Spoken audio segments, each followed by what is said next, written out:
I saw your special of your show, Just For Us. Spectacular. Absolutely amazing. And I know that it is Emmy nominated, and that's why I wanted to get you in here. But I think before we begin to move on to, I think, more important areas, we should discuss the fact that you and I have a lot in common, which I found out the first time you were on my show. Yeah. You leaned over and you was like, I'm from Brookline, Massachusetts, and my dad's a doctor and knows your dad. And I'm from Brookline, Mass. My dad's a doctor.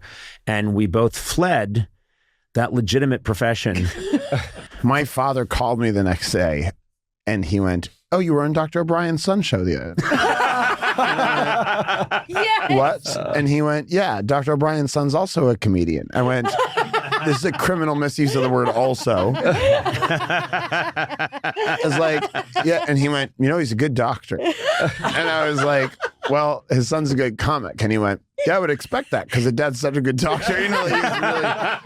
I love this struggle over what our true identities are. It was truly that, though. He was like, you know, he still practices, really comes in. It's a different, my dad, with as if it was, he's in a different grade at the school. He was like, you know, it's a different department, but he's got a lot of respect. I'm like, my dad's a cardiologist. So, so your father. And my dad is a microbiologist. Yeah. So the way I've heard it, my dad's first day kind of working at Brigham Women's Hospital in Boston was, I think, 1954. Wow. And my dad I just saw him 2 days ago.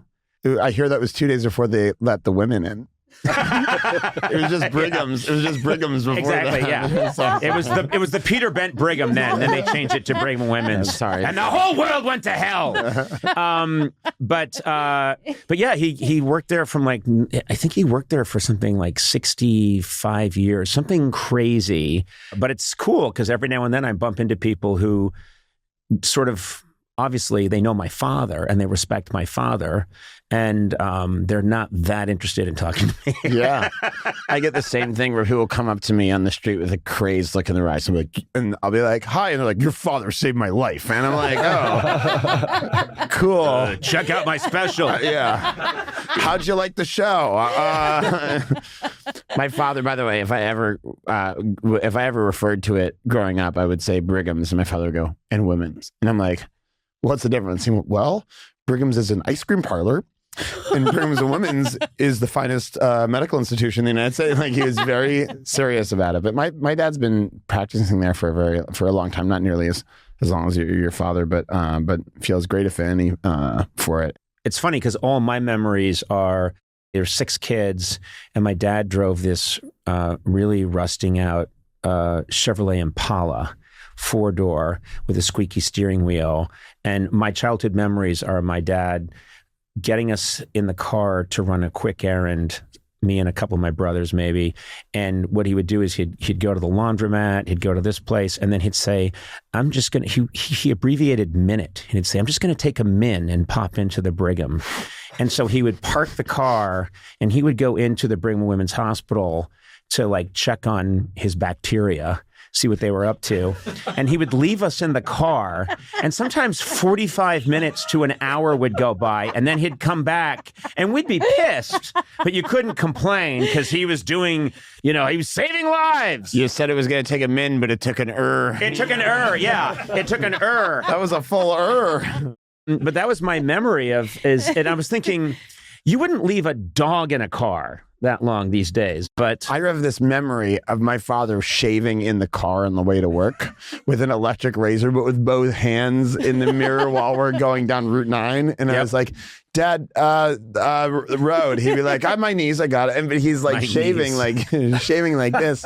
Always so busy. Always. I think my dad has been on call for 32 years. Yep. I don't think my father has never. My father had a beeper until my father had a beeper, and I remember as a kid, in the 70s, my father had a beeper because he was on call, and I thought, technology will never advance any further than that box on his hip that makes a noise so he can go to a payphone. We were growing Insane. up in synagogue, like on Saturday. I went to an Orthodox Jewish synagogue, and my father's beeper would go off in synagogue, and you could tell who was new based on who turned on and be like, what is that very electronic noise in the no electronic day time frame? So people would turn around, and my brothers would be like, he's a doctor. He's a doctor. Don't worry about it. Chill. Just chill. He's saving lives. Rebbe, chill. Chill, Rebbe. Yitzchak, shut the fuck up. You know? I had an interesting experience because I'm obviously super Irish Catholic. I'm growing up in Brookline, Mass, and the different public schools, they had real identities. And the one I was supposed to go to, Heath School, was very kind of Irish Catholic. All the kids played hockey. It was kind of where I was supposed to go. I don't know why. I think my mother had gotten into a fight with someone at the PTA. Something happened. And it started with my brother Luke. He was sent to the Driscoll School. The Driscoll School in Brookline is surrounded by literally on four sides, there are like four temples. Mm-hmm. And so it was predominantly Jewish. And I was the kind of, oh, look, there's this orange-haired kid named O'Brien. Yeah. And isn't this funny? He's Catholic. So I was invited to, I think I went to definitely many, many, many more bar mitzvahs than any other confirmation or anything like that. And the parents all thought it was hilarious that I was there. And they would like pinch my cheeks and go, look at this, he's here. This is crazy. Look at his hair. And I don't know. The whole thing was, I remember feeling very exotic in a town where there are plenty of Irish Catholic kids, but all my friends were Jewish kids. It was so funny because you went to BHS, yeah? Yep. So Brookline High School was like, it was 2 minutes and a whole world away from me because I was raised Orthodox.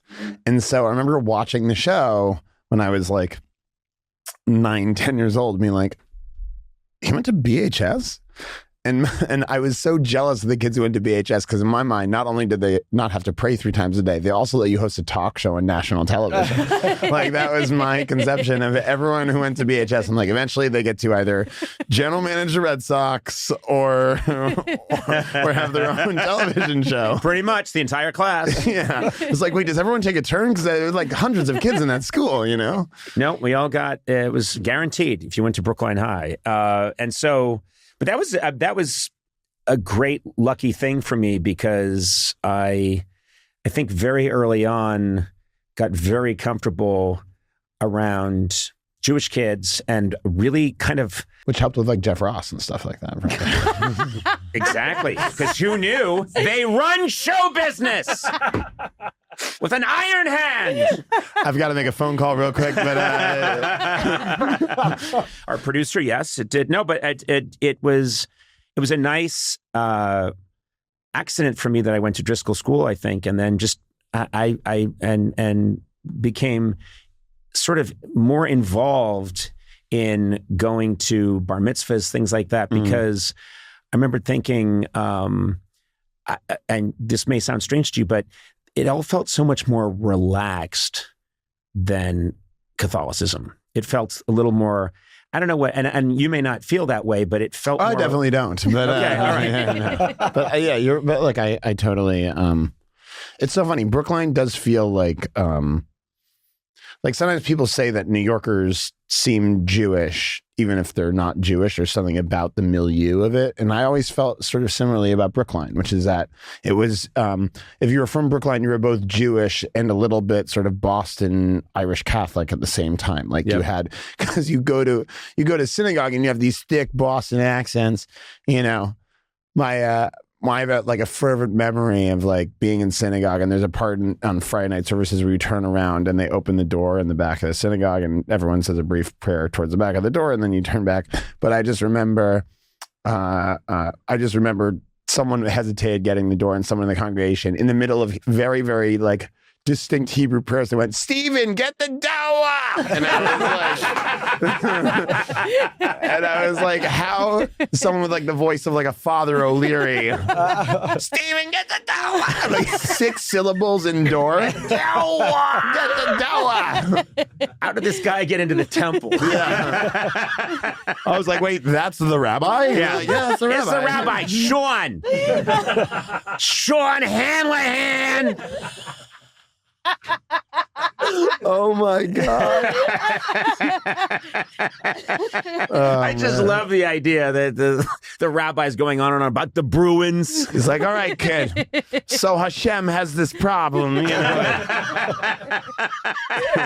But first he's got to go to Dunkin'. What? Dunkin'? There was a kosher Dunkin' down the street, and when it opened up, it was like, oh my God. The headline in the synagogue newsletter was like, man lands on the moon. Like, kosher Dunkin' opens on Route 9. There's a kosher Dunkin'? There's a kosher Dunkin' on Route 9, and we were just blown up. By the way, everyone was excited. I was like, wait, what's not kosher about Dunkin' Donuts? I know. No, yeah. Finally, someone got the shellfish out of the donuts. It's lard. Apparently, it's lard. They put lard in the donuts. You know, I've gone to that Dunkin's. I think I know which one you're talking about. And I've enjoyed the donuts, not knowing that they were kosher. The first time I was lucky enough to do the show, the TV show, I did stand up, and then you were like, come over and sit on the couch. By the way, blew my mind. And I remember being like, don't cry, don't throw up, just like do the thing. And I sit down, and we're sitting there talking about like little Brookline landmarks and stuff like that. I'm like, oh, the house with the yellow roof. He's like, yeah, the house with the yellow roof. And like, and afterwards I came off, my friend Morgan, who came with me, was like, what were you guys talking about? I'm like, if I told you, you'd either be upset or think I was lying to you, or just like wouldn't make sense. Like little tiny places in Brookline. There's such a neighborhood. It's such a thing. And I still get sentimental. I as I said, I was just there this weekend, and still driving around and stopping off and going to the old spots, and it's very powerful. But I don't know if you had this experience. It's a wonderful place to be from. But when I was 16 years old, couldn't wait to leave. All I did was, and I actually said to people, I can't wait to get out of this dump. And it was because I was very ambitious and 16, 17, like, I got to get out of this shithole. You know, like I'm from some... Which you immediately accomplished by going to Harvard. Yeah. Exactly. Yeah, boy, you really fled the coop. I sure did. God. You know what I did? I hopped on a train like a hobo. I went 6 miles to Cambridge. I got to spread my wings and take the 60 bus. 7 stops. Literally, I know how they... Do you know, by the way, Boston, though, is a great place for me to grow up, because I think maybe it's a specific time. God, maybe it's a specific time I grew up in, but people, like my parents genuinely were just like, they gave me a pair of rollerblades and let me go. And when I was like 11 years old, I would just like rollerblade around and like take the train and take the bus. And like, if I was interested in comedy, I would like sneak into the Lampoon archives, because those kids were always drunk guarding the door. And I would like sneak into like go to the Kennedy Library and see like Sergeant Shriver and Doris Kearns Goodwin speak. And like, it was that time. And I was at the Red Sox all the time because I got a job there. And that was the perfect time. The city was just medium sized enough that you could eat almost all of it if you were like curious enough. And I worry that like, I don't know, there aren't many cities where like parents give their 11-year-olds a pair of rollerblades, because nobody rollerblades anymore anyway. That one homophobic joke killed it. And then like you just like and just be like, get out of here, go find something that you're interested in. I don't think it's the city though. I think it's the time, because I was just driving down Route 9 2-3 days ago. My brother Neil's in the car, and we pass this little shed, and I said, I used to wait for the bus there when school was over in 3rd grade. Myself, Virginia Chapman, and Isabel Zimmerman, we were this little tiny 3rd graders, would walk down to this little shed and wait for a city bus to come by.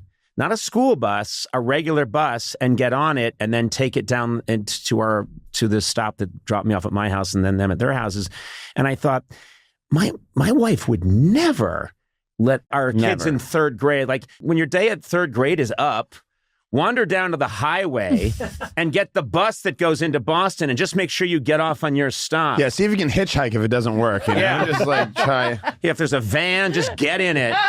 Maybe he's got candy. I hitchhiked home all the time, genuinely. Like the T would stop at like 12:15. And if I wanted to stay, I'd be like, I'll just hitchhike. I'm like a 16-year-old, 15-year-old at like a comedy show. Right. At like a Dick Doherty's Comedy Vault or something like that. And be like, the show's going to 12:30. I'll just be like, anyone here want to take me, a nubile young teen, home? You know, like, just very... Sorry. I'll make it worth your while. Oh, no. Well, come on. on, it's the way to get a ride. So he was the actual predator in this that's situation. right. Okay. So,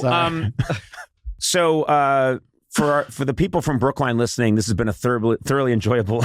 Yeah, sorry. Can we put this at the end and everything else? No. This episode is actually just going out regionally. Yeah. So, Now for Newton. So what do you think of Wellesley and Sharon? Yeah, we're going to work our way slowly out until we get through the entire United States.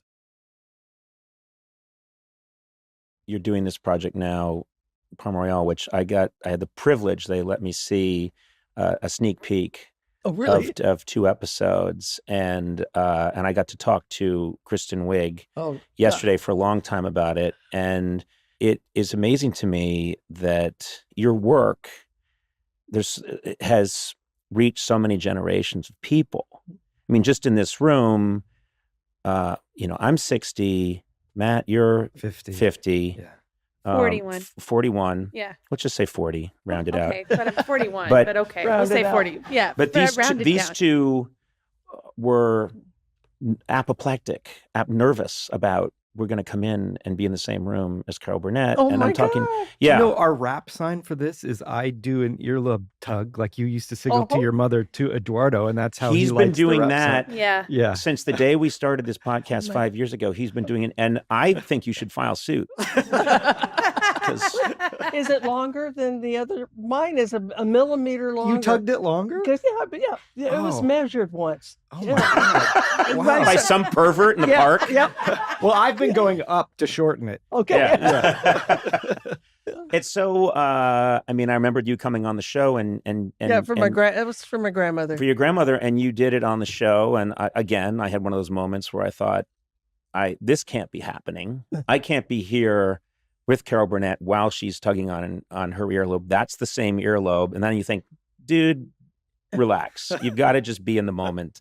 But this is a bunch of generations of people who are just astounded to be in a room with you, and so grateful for all this amazing work you've done. But also talking to Kristen Wiig, and your work has, and I don't think that used to be the case. I sometimes think that people used to do their work, and then because times were different, they wouldn't rerun shows or they wouldn't be seen again. Right. But your work has been seen, and now thanks to, just the internet and your legacy, everyone's very aware of this crazily rich fabric of work you It's wonderful. I get fan mail now from 10-year-olds, teenagers, who were on like Shout and YouTube and MeTV and all of that. So people are seeing it, and it's just it's a thrill for me.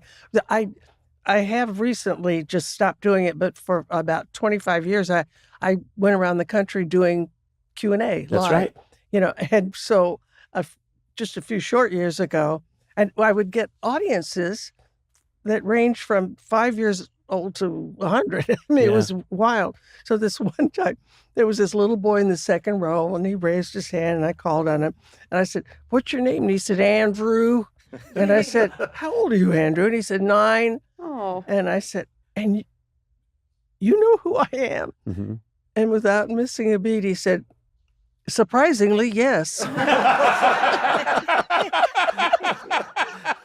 I don't want to give anything away, no spoiler alerts, but in the first episode, we're meeting all the different, it's an incredible cast you have on Palm Royale. Oh, wow. Yeah. And just looking at Allison Janney, and it's just Laura Dern, just this powerhouse cast.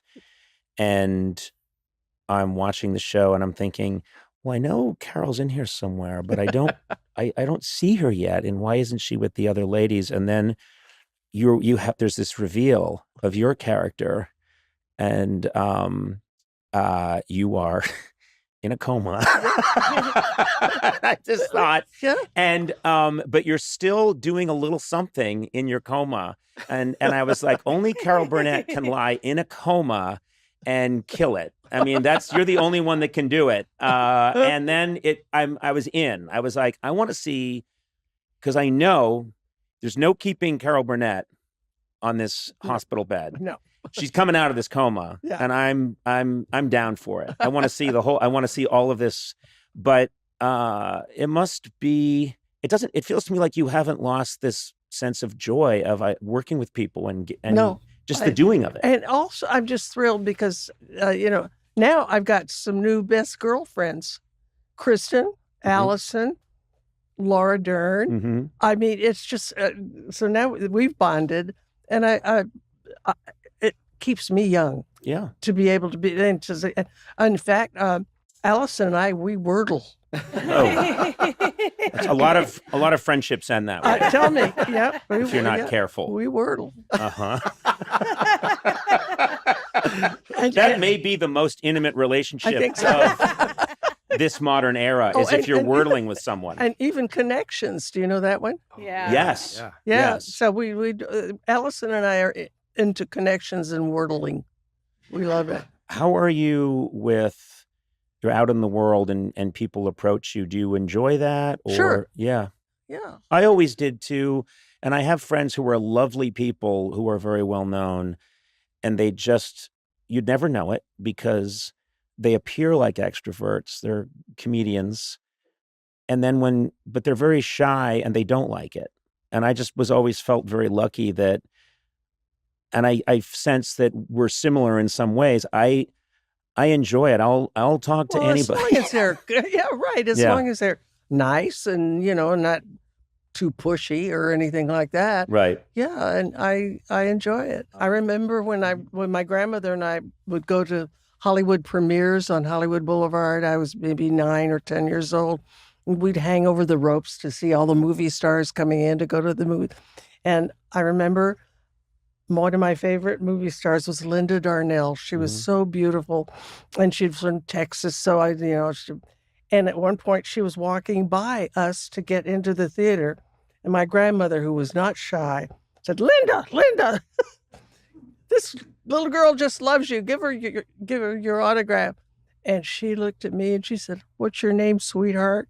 Oh, wow. And I said, "Carol." She said, "Okay." And she took her time and gave it. So I never forgot that. Nope. So it meant the world to me. You never know how much you might be helping somebody by responding to them and being kind. Yeah. It's so important. I've had the experience, and we've talked about it over the years. I mean, years ago of, being in a restaurant and someone waiting on me, and then later on they're a huge movie star and they remember it because they were waiting a table, and I was a couple of years into my show, and they waited on me, and I always say, "Was I right?" And they always tell me, "Nope, you were very nice, and you did some bits with me, and then you kept doing bits, and we had to leave."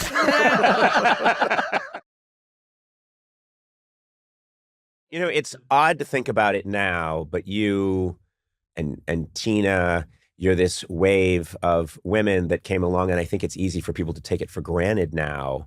But you and Rachel and a bunch of other women, yes, there were women before you, and I know you have your idols are like Gilda Radner, Lucille Ball, Catherine O'Hara, who I sat next to at the 50th anniversary, and I couldn't. Cool. I mean, I see her from time to time, and I love Catherine O'Hara, and sometimes she's very earnest. So when the show was about to start, and Paul Simon came up, and I get the microphone, and Sabrina Carpenter came up, and she's at her microphone, and they're both ready to go, and she went, "Oh, it's Paul Simon. This is going to be good." And I said, "Well, we'll see." And she looked at me and she was like, "What do you mean?" And I said, "These things come and go. You never know with Paul." She's always great. Yeah. And she was like, "Fuck you. He's always great." And this is like I'm picking a fight with Catherine O'Hara before they're calling out 3, 2, 1. My fun name drop of that weekend, which was really fun, was everyone, there were so many people that people just shared dressing rooms. And so I was sharing my dressing room with Meryl Streep. Oh, wow. Oh, my God. And I'm like, just like a fan, I took a picture of the door that said my name and Meryl Streep. And it was really cool. And she was, getting ready for her sketch and really rehearsing it. And I remember thinking, I never rehearsed as hard as Meryl Streep has. This one moment. She's taking this don't very overthink seriously. it. Don't overthink it. It's vaudeville. Be loud. That's it's what vaudeville. I wanted to say. Just be loud. Yes. And then in the seats, which, was a night of all famous, alumni and people, I sat down and I turned to my left and it was Jack Nicholson. Yes. And I was like, of course, my old friend, my dear friend, Jack Nicholson. I think when those things happen, I just go with it. Yeah. I just say, of course, Jack Nicholson's here. Of course. I mean, you have to fake it. Of course, my comedy heroes are here. Yes. Letterman sat like 3 rows down from me, and I went over and said hi and was struck by his beard. I mean, literally, it's incredible. It hit me. He turned, and I was slapped by his beard. I feel like that's what success is being able to perform at an event in front of your comedy heroes and, give like a B- performance and not want to die. That's success. Yes. It is, because it's happened so many times in my life now where I've had to do the AFI tribute or something in front of Steve Martin, and I walk away and go, well, that was a B-. And I go, you might be being a little hard on yourself. Nope, I could think of hard B-. Okay. I know the one you're talking about. Yeah. I don't. You did call me up. I don't. You can't call me up. I called you up and I said gave me that grade. I said B-. That was like a C+. So you met Tina at Improv Olympics in Chicago, 1993. What made you know that you two were going to be like sort of peanut butter and jelly? Sharna Halpern, who was this woman running that theater at the time, said to both of us, I know a woman that you would like. And she just put us on an improv team together. And I knew Tina was from Philly, and I knew she had written a really funny play about Catherine the Great and her intimate relationship with her horse. And I knew she was really smart and funny, but when we met, we just we don't actually, we were on the road doing a show, and we kind of talk about how we don't actually remember the exact moment we met, because we didn't know we'd be married for so long and so in love. But we just got put in an improv team, and we just instantly, and I think this is the case today, just worked together so well. Like we like to work the same way, which when you work with people, there's a language that you have and how you like to work, and you either kind of have it or you don't. And if you do have it, it's the best. On Update, and anytime I've seen you two together, you always have A+ jokes. You have great jokes, great delivery. And some people think, what's the trick? It's like, yes, have good delivery is really important. And sometimes you need to have a savor, but have the stuff. And you two always have really good stuff. Because I think I feel like I've given you credit for this. So tell me if you've said this. Yes, but I did it. You did.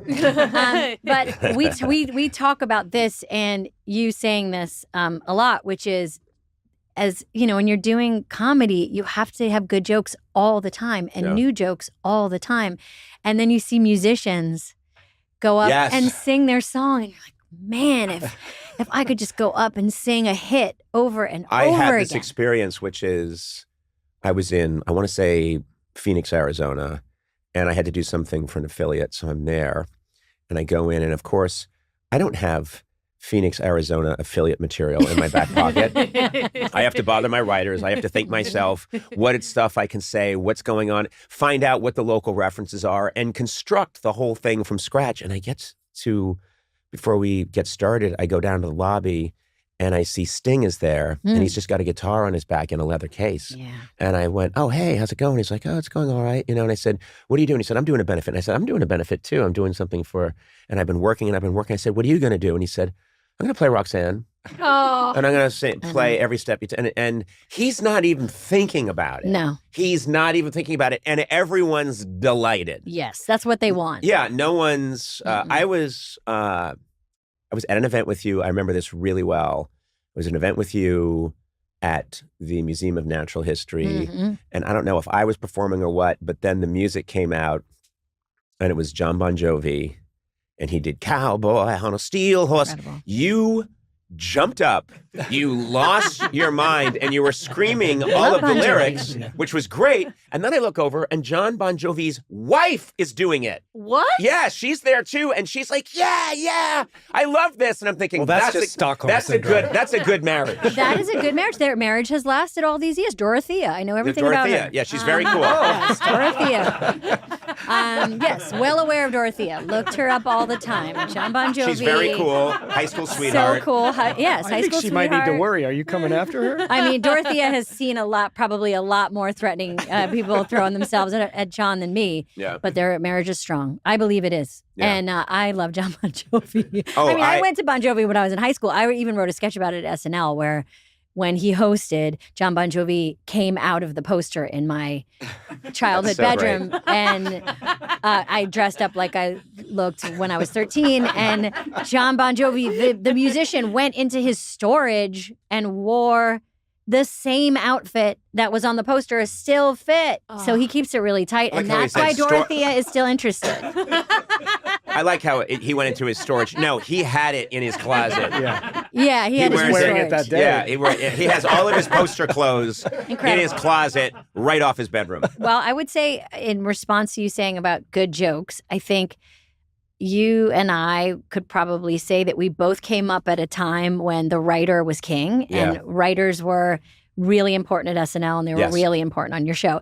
And not only do I, like some of them are here in the building and I work with some of them forever, but they were also writer performers and you had a bunch of them on the show and same at SNL. Like it just was, you just can't go in with flimsy material. You have to just keep trying jokes, which I'm sure you're getting ready to do for the Oscars and everything, like over and over again. No, I haven't started yet. Oh, good. It's days away, and I just figured, this will write itself. Yeah, you have to wait and see, though. Yeah, do it in the parking lot on the way in. But that's all Lorne. Lorne Michaels, and it's not everywhere. There used to be this era for a long time. Writers were kept like rats in this back room. And I had a really good first job in LA at not necessarily the news, but we weren't part of the production. We didn't really interact with the crew. We were in a room, Greg Daniels and I were in a room with Billy Kimball, and we just had desks that faced each other like accountants, and we just banged out sketches all day long, sight gags, whatever. And then at the end of the day, we'd submit them and go home. But that was, and I remember thinking, this is not the show business I wanted to be in. I want to be backstage. I want to see showgirls, people in horse costumes, people dressed, as a knight. I want all that craziness. And get to SNL, and Lorne, it didn't matter if you were like me, 23, 24 years old. He'd just say, all right, what have you got? What's your name? Conan. Okay, and let's hear your idea. And you tell the idea. Okay, go pitch it to Steve Martin. Me? Or go pitch it to comedy, pick any comedy icon. And I remember thinking, you're allowing me to go into a room alone with this person? I could have why do we, have you done a background check on me? Yeah, finish that sentence. I know, you would have a what? A knife? Well, I mean, if it was, I carried a knife back You then. always bring, you always were flashing your knife. It's a Brookline thing. Spinning your knife. Yeah, Brookline knife. You're a knife guy. And I just it was one of those ones that flips out and flips back, and I was always around, and I remembered a lot of people normally was like, can you not do that? But it's Brookline, so it's a cheese knife. It's for cutting cheese. For and brie. having For parties brie. and stuff. Yeah. Look at this. And then nice and a for beautiful you and slice for of a brie. Yeah. It's interesting because you were talking to me about how you just always thought our show was there to stay and it was fine. And a lot of people don't know because this interesting thing has happened with Parks and Recreation where it is now just one of those shows that's chapter and verse and comedy people know it. And not just comedy people, but it's like it plays a lot. People really know it. It's esteemed. And they don't know that it was a running gun battle to keep that thing on the air. Big time. Yeah, every year we thought we were gone. For maybe the first 4 or 5 out of the 7 seasons we were on, because NBC was just, we were joking that our show was on the table, hooked up to machines, and then a new show would come wheeling in next to us, and they'd just be like, clear! And they would just be trying to save that show over and over again, and then they'd call time of death, and they'd put this sheet over the show, and they'd bring the show out. And Suddenly Susan didn't make it. I mean, Parks and Rec's still here. Totally. We had about 5 upfronts where it was like, this is the next new big show. And we would watch it come in so hot with tons of marketing, and then it would die. And we would just be like, beep, beep, beep. And so we hung in there and long enough until finally, at like season 5, like your show, like critically, we were very loved, but we were always worried we were going to get canceled. And although we would all give anything to have those numbers now, whatever we had. Yes. It was like, we have a 3.8 or whatever. And I was like, this is a disaster, you know. Right. Then streaming started to happen, and it all started to like dovetail at the same time. I am almost every day I thank the streaming gods and the internet, because I never thought the stuff that we were making, I always thought we did this really weird thing tonight. It'll never be seen again because it's just tonight, and maybe it'll be rerun once in the summer, but then that's it. It's gone. And I was at the SNL thing, and when you buy a Samsung television, there's a Conan O'Brien channel. Yeah, and it won't go off my TV. Well, here's the thing. I'm trying to get it off. Bill Murray came up to me, and he was like, yeah, Conan, there's this thing on my TV. It's just you, and it's you. And I went, and he went, and I can't get it off. I was like, well, I can't help you. And he went, yeah, some of it's really good, But it was just so weird that stuff that I thought would never be seen. Yeah. There's moments on the internet. And the good work gets picked out. It rises to the top. There's plenty of stuff we all did that we're like, okay. But that tends to not get passed around as much. Mm-hmm. And it creates this illusion that everything we did was super funny. That's which in my case was like, no, that's a complete illusion. You're just not seeing the other ones because they don't get clicks. That's for sure. Yeah, that's sketch in a nutshell too. So much of it is just like, what's your batting average? Like you're going to get 1 out of 3 good sketches if you're lucky. Parks was like that, the trajectory of that. And getting back to your show for a second, what was so exciting about being there at the beginning, not only was one of our own, like Andy was an improviser that we knew who suddenly from Chicago, from Chicago, who could buy an apartment and we could go over to it. Yeah, we were like, what? I remember he had parties. He had an apartment that was like on 19th or 20th Street downtown, and it was kind of a loft. And he, I wasn't having parties. I was just, but I would go to Andy's parties, and it was everyone from UCB's, you and Matt Walsh and Besser and Ian. And it's just like this whole salon of super funny people. Plus, sometimes you go to an Andy party and there'd be like a guy in a fez in the corner with an eye patch. There were like people with parrots on their shoulders. Yes, it was just right. New York, like, early 90s, like David Rakoff and Amy Sedaris and, all these like people that were kind of coming through and just starting out as well in different ways. It felt very chic. And then also, truly, your show allowed me to pay my rent, get health insurance, tell my parents that I was going to be on TV.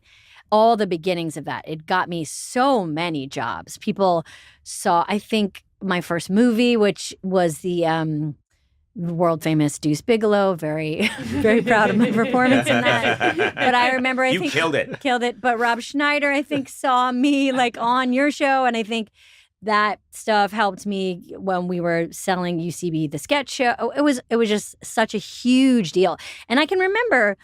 Under 6, and remember that, like, if you had under 6 lines on Conan show, you got paid a certain amount of money. And then if you got over 6, you got paid like $100 more, because of SAG minimums and stuff. And it was a huge deal. We did a ton of staring contests. A ton of bits. I think my first thing was I was under me and John Benjamin were under giant foam rubber Conan and Andy outfits. Yeah. And we had to run around a track all day or something. It makes no sense. No sense. And I was like, I made it. Really I did it. I was just at this SNL, and I saw Tina, and she's with her husband, Jeff Richmond. And I'm sorry, Jeff, but I immediately go to when we used Jeff Richmond, who's, scores all this stuff. He's very brilliant. He's incredibly successful. We used him, and he played Cupid. So he was in a diaper, hanging on a rope with a bow and arrow, and like some glitter in his hair and no shirt. And he's kind of just spinning at rehearsal awkwardly. And I didn't know who Jeff was. And then it's over, and I think I'm doing something, and Tina had passed a monitor, and she went, "That's my husband, you fucker."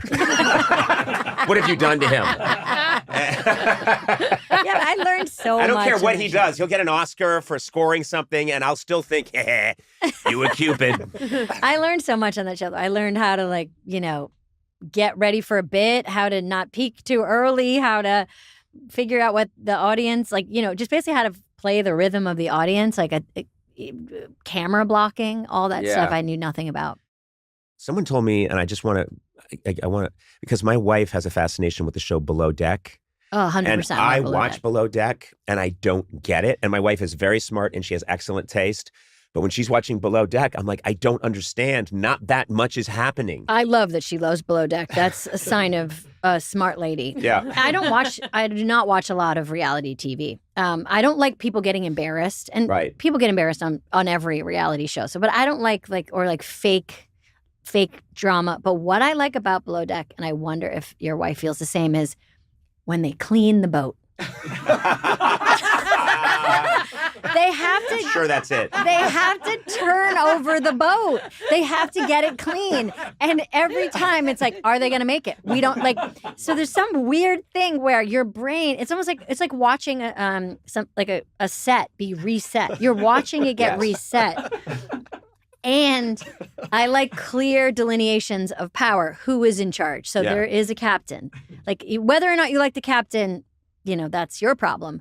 But the chain of command is very clear. Yes. And there's the head, there's the head of the, I should know all these names having watched it, but like so many iterations of it now. Exactly. And so people have to report to each other, and that kind of status stuff really makes me laugh.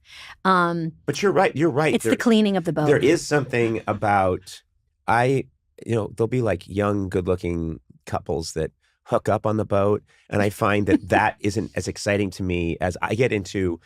The chef has to make a meal, and it's always these incredibly entitled rich people. And incredible. Do you know what I mean? And they're always there, and they're like, this is for my wife's anniversary.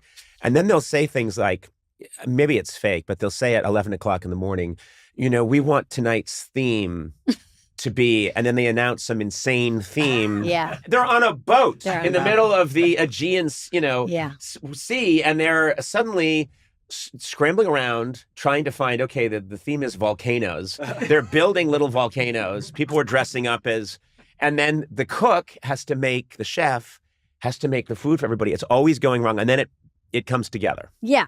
And it's very satisfying. And then what do you have to do at the end? You got to clean the boat. You got to turn it over. You got to get the sheets done. You got to spray the deck and the aft. You can't you got to clean it. You might be onto something, and maybe, Adam, I'm just going to throw this out there, we should include a segment where we're like hosing this table down. Oh my God, by the way, I would watch the shit out of that. If you ASMR'd this table and you put soap on it and then you washed it. Wiped it down and then spilled marbles on it. Yeah. And then the sound of the marbles, and you had to pick the marbles up. And Eduardo designed this, so he's freaking out that we're getting soapy water. I'd be happy to clean this table every post session. But we could make that a new thing on the show. Yeah, and if these mics could be made out of kinetic sand, I would appreciate that too. Just so I could play around with that. All these cool, tactile, that's incredible. Because it's so good for podcasts. People love it. But I don't really watch any other. I don't like people being embarrassed or stressed on TV. It gets me very stressed. I hate pranks. And I always, my whole life, if someone wanted to do a prank on someone, my mind would always go, what if someone gets hurt? Yeah. I don't know why. It could even be just the simplest prank. And I think, I don't know, someone could get hurt and end up paralyzed. Oh. And people would be like, what are you talking about? We're just giving them a birthday cake, but it's not their birthday. And I'm like, yeah, I don't know. Someone could end up paralyzed. I don't know why I always went to that. Yeah, pranks feel very Gen X. Like we grew up with a lot of pranks, like Candid Camera, and then later on, Knoxville and Ashton Kutcher, and Jackass and Punk'd. And so we had a lot of pranks in our life, and maybe we just got pranked out. But I don't like pranks. And if someone did a prank to me, I would feel like they hate me. Yes. Like I would feel super sad. Yeah. If I've never had a surprise birthday thrown for me. The one time I think it was going to happen, I found out, and I kind of put a kibosh on it. Because to me, a surprise party is an evil act of treachery. Betrayal. Yeah, betrayal. Yeah, it's a prank. Anyway, you're launching this weekly video podcast, Good Hang, with Amy Poehler. It's going to come out this March. I will be listening to this podcast. I'd be thrilled to do it if you ever want me on. Please, thank you for saying that. Seriously, I would love to do it. Thanks, Conan. I love hanging with you, and you're one of my favorite people of all time, and I know you're going to kill this. So And thank you. It's a gift that all those years ago you came into my life and were so funny and elevated everything on our show. Not everything, but a lot of things. Why did I have to correct that? No, but any sketches you were in, and it was just a magical time, and I do feel nostalgic too. I do too. I feel, and I have to say, like the beginnings of things are the most tender time, where everybody's the most tender. Yeah. And you were so kind to not only me, but UCB and everybody during that time. You gave a lot of us our start. So thank you very much. I'm glad I get to say that to you. Like a little bit of a cut. Yes. And you did make me sign something that I regret. I really regret. You're like Simon Cowell. Yeah, I am. Conan owns half of my house. Yeah. Yeah. I treated I treated them all like they were a boy band in South Korea. Mm-hmm. And they were like, well, this is awful. One of the things I always loved about you, and I don't know if this comes from, I read somewhere, maybe it comes from your dad, but you were fearless physically, comedically, and you are like, you would, if the joke called for you as Andy's little sister to go charging down the aisle and leap and hit him so that he falls over. All right, you know what? It's Judgment Day, bitch. What? Stacey, don't do this. Stacey, no! Stacey! I love you! Stacey, no! Stacey! I look at that footage now. It's online. It's a good jump. It's a good jump. You leap like a leopard. You hit Andy. He goes over. It's one of the biggest laughs I've heard in studio. Because the running joke was you have a crush on me, and I'm always trying to politely explain that I'm, and then you think Andy's whatever getting in the way, and you attack, and you would give these great speeches, but you written by the great Brian Stack. By the great Brian Stack, and you would leap, and I remember you. I hope it's still not the case, but there used to be this kind of long ago. I don't know what you're going to say. I know. Me neither. I'm excited. There used to be serfs in the medieval period. Oh, we're going far that far back. Okay, here we go. In a sense that women don't, you got to be ladylike. Mm-hmm. Do you know what I mean? That if a guy's, I remembered my mom being a little bit that way, which is if I'm being completely inappropriate, it was funny. If one of my sisters was doing it, it was like, now hold on, that's not really, and it was a thing. She came from a very traditional Irish Catholic background, and you've got to be a lady, and so well, you bring up my dad, but I do think it's true. Like your family of origin just helps you kind of decide the boundaries of your life, right? Like what you're allowed to do. And I had a kind of like a paper moon relationship with my dad, where he was very like on the move and took me with him kind of vibe. So he definitely instilled a lot of confidence and almost like a hustle that didn't feel very gendered at the time. It wasn't like I was supposed to be this, or, he kind of, both my parents were very funny, and there was a lot of encouragement to speak my mind, to kind of be a little bit of a challenger. Good. Which I didn't think was unusual until I did learn other people's systems. Like every family is a country with its own set of rules, and you don't know that that's true until you leave your country and you're like, oh, your family, your dad is the one that, everybody ignores, or you're the older brother is, right? The older brother's moods dictate the house, dictate the mood of the house, or, oh, in your family, you have to be polite and never tell the truth, whatever is everyone's version of their thing. And I came from a family, I have to say, that really encouraged joking and teasing, which is a very Boston thing. Yes. And it wasn't until I left that family and went to college that I realized that's not everybody's way of life. Well, I remember my shock being coming out to Los Angeles and hanging out meeting Lisa Kudrow and hanging out and going over to her house, and her family would talk. They lived in Tarzana. Her dad's a doctor. They would talk very openly about sex, and it would freak me out. It still does. Like, sex has never been discussed or acknowledged in my home with my parents. It was never, ever. And if something remotely sexy came on TV, it was, like we could all see our breath. You are an actual stork baby. Yeah. And then we'd just all get out of the room as fast as we could. And so, and to this day, nothing, people don't talk about that stuff. Or have you ever seen families, I'm thinking of a specific family, when it would be their birthday, they would stand up and they'd give the most heartfelt toast, like, you are my sister. You're the person who, and it's so heartfelt. And you're like, this happens once, and it happens at somebody's funeral. Maybe. When everybody's left. Yeah. Like, this is so intense to, like, the eye contact in real, like, teasing for me is a love language. Like, the more I like you, the more I'll tease. And manners are for people that I don't know or don't even really like, hi, how are you? But the tease to me, it shows that there's a familiar way, and it's just the ultimate sign of love. But that's not the case with a lot. No. I've learned the hard way. Yeah, I remember dating someone once a long time ago and meeting her parents for the first time, and I said something like some kind of teasing mock put down of her, like, yeah, well, keep working on that. And her mother went, we don't do that in this house. We don't put people down. And I remember thinking, I need to go. Yeah. I need to leave right now because that's not going to fly.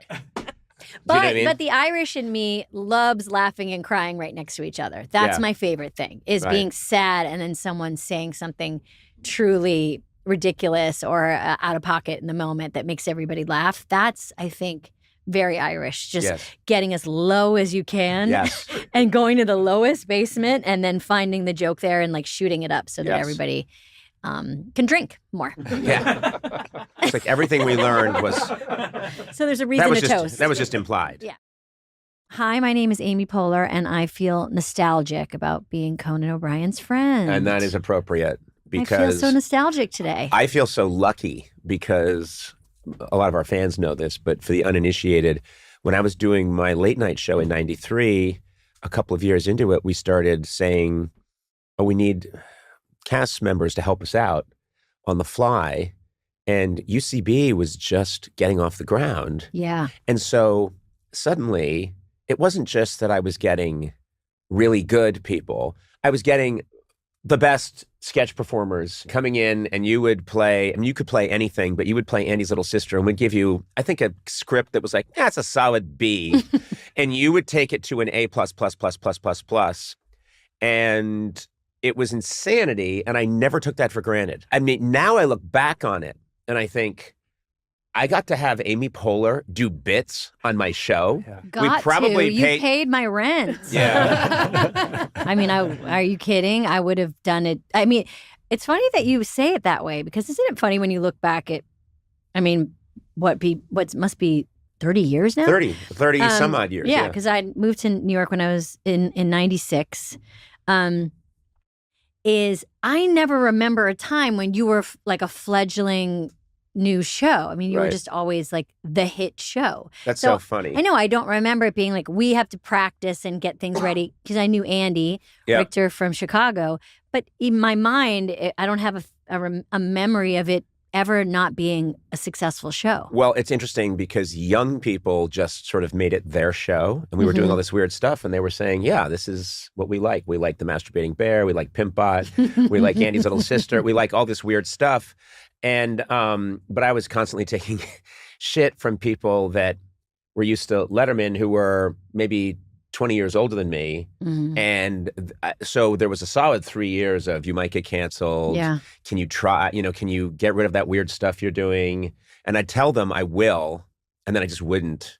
And it was just madness. And honestly, let's play F, Marry, Kill with Masturbating Bear, Pimpbot, and Andy's little sister. Yeah. See how we do. Yeah. Well, let's fuck them all. Yeah, that's right. That's right. That diaper comes off pretty easy. He's ready to go. I don't think Masturbating Bear's interested. He's got his own thing going on. He's an that's not how he gets off. Yeah. We also have a few things in common, which is you're from Burlington, Mass.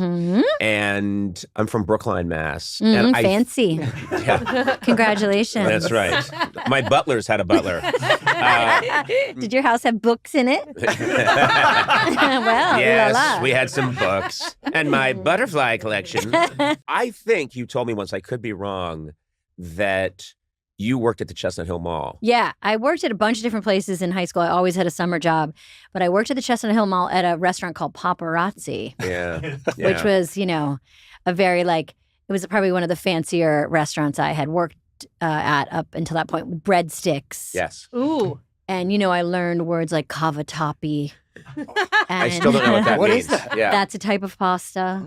Or, Yeah, I learned Did mise you- en place. Didn't you work at the Pewter or something? I worked. There used to be a pewter pot in my pewter town, pot. but I worked at Chadwick's, which was an ice cream place on the border of Lexington and Waltham, and very famously an ice cream like old fashioned ice cream place. You bang a drum when it's someone's birthday, and you wear old timey outfits. Yes. And Rachel Dratch worked at Chadwick's a few years ahead of me. We never met because then the simulation wouldn't That's have crazy. worked out. And you know But what's yeah. interesting is that your Boston accent went away. I used to think I never had a Boston accent, and then someone recently found a clip of me interviewing my brothers and sisters from like 1971, and I'm going like, yeah, so and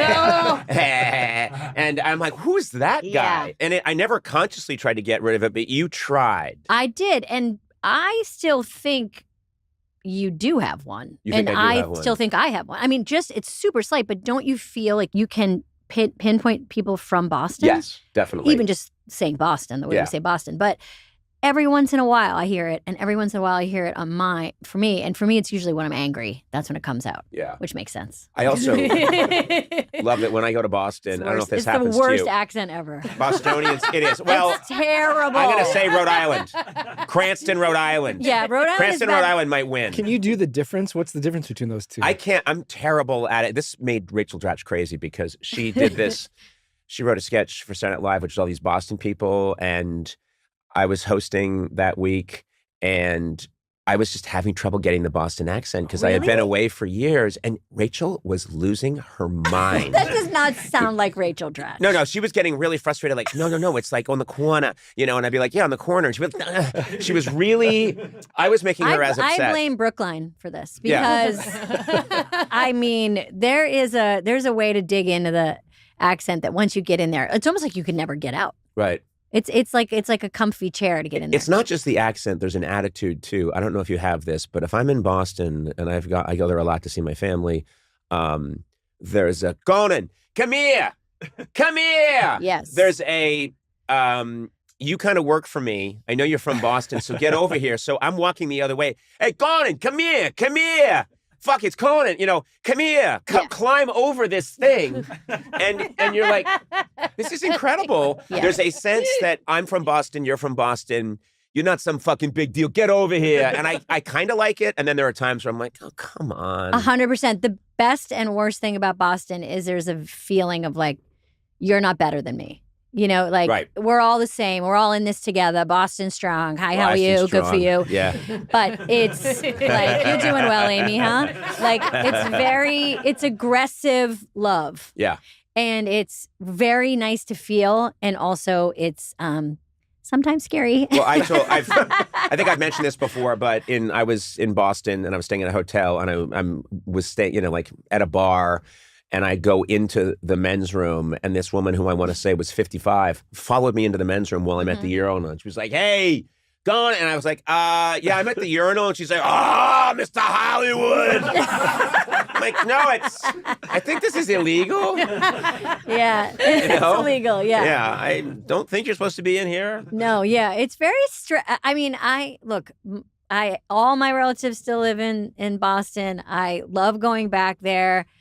It is this thing where Boston really doesn't want you to forget. No. And also Boston is the thing where they talk about neighboring towns as if anyone would know what they're talking about. Like Right. Boston feels like the center of their own world. Right. So they'll throw out towns and stuff happening to people that are from Michigan. And it's like, no one knows what you're talking about. Yes. But Boston is they are their own center. Also, I remember growing up, and first of all, you'd listen to school cancellations and you'd wait for your town to come up.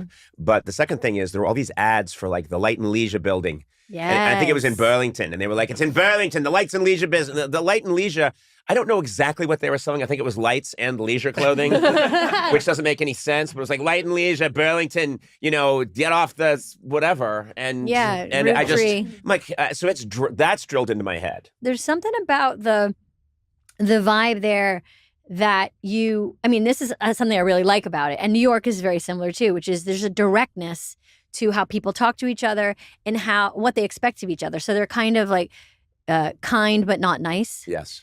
And California is nice, but not always kind. So Yes. it's confusing here because people are friendly, but they're not really nice.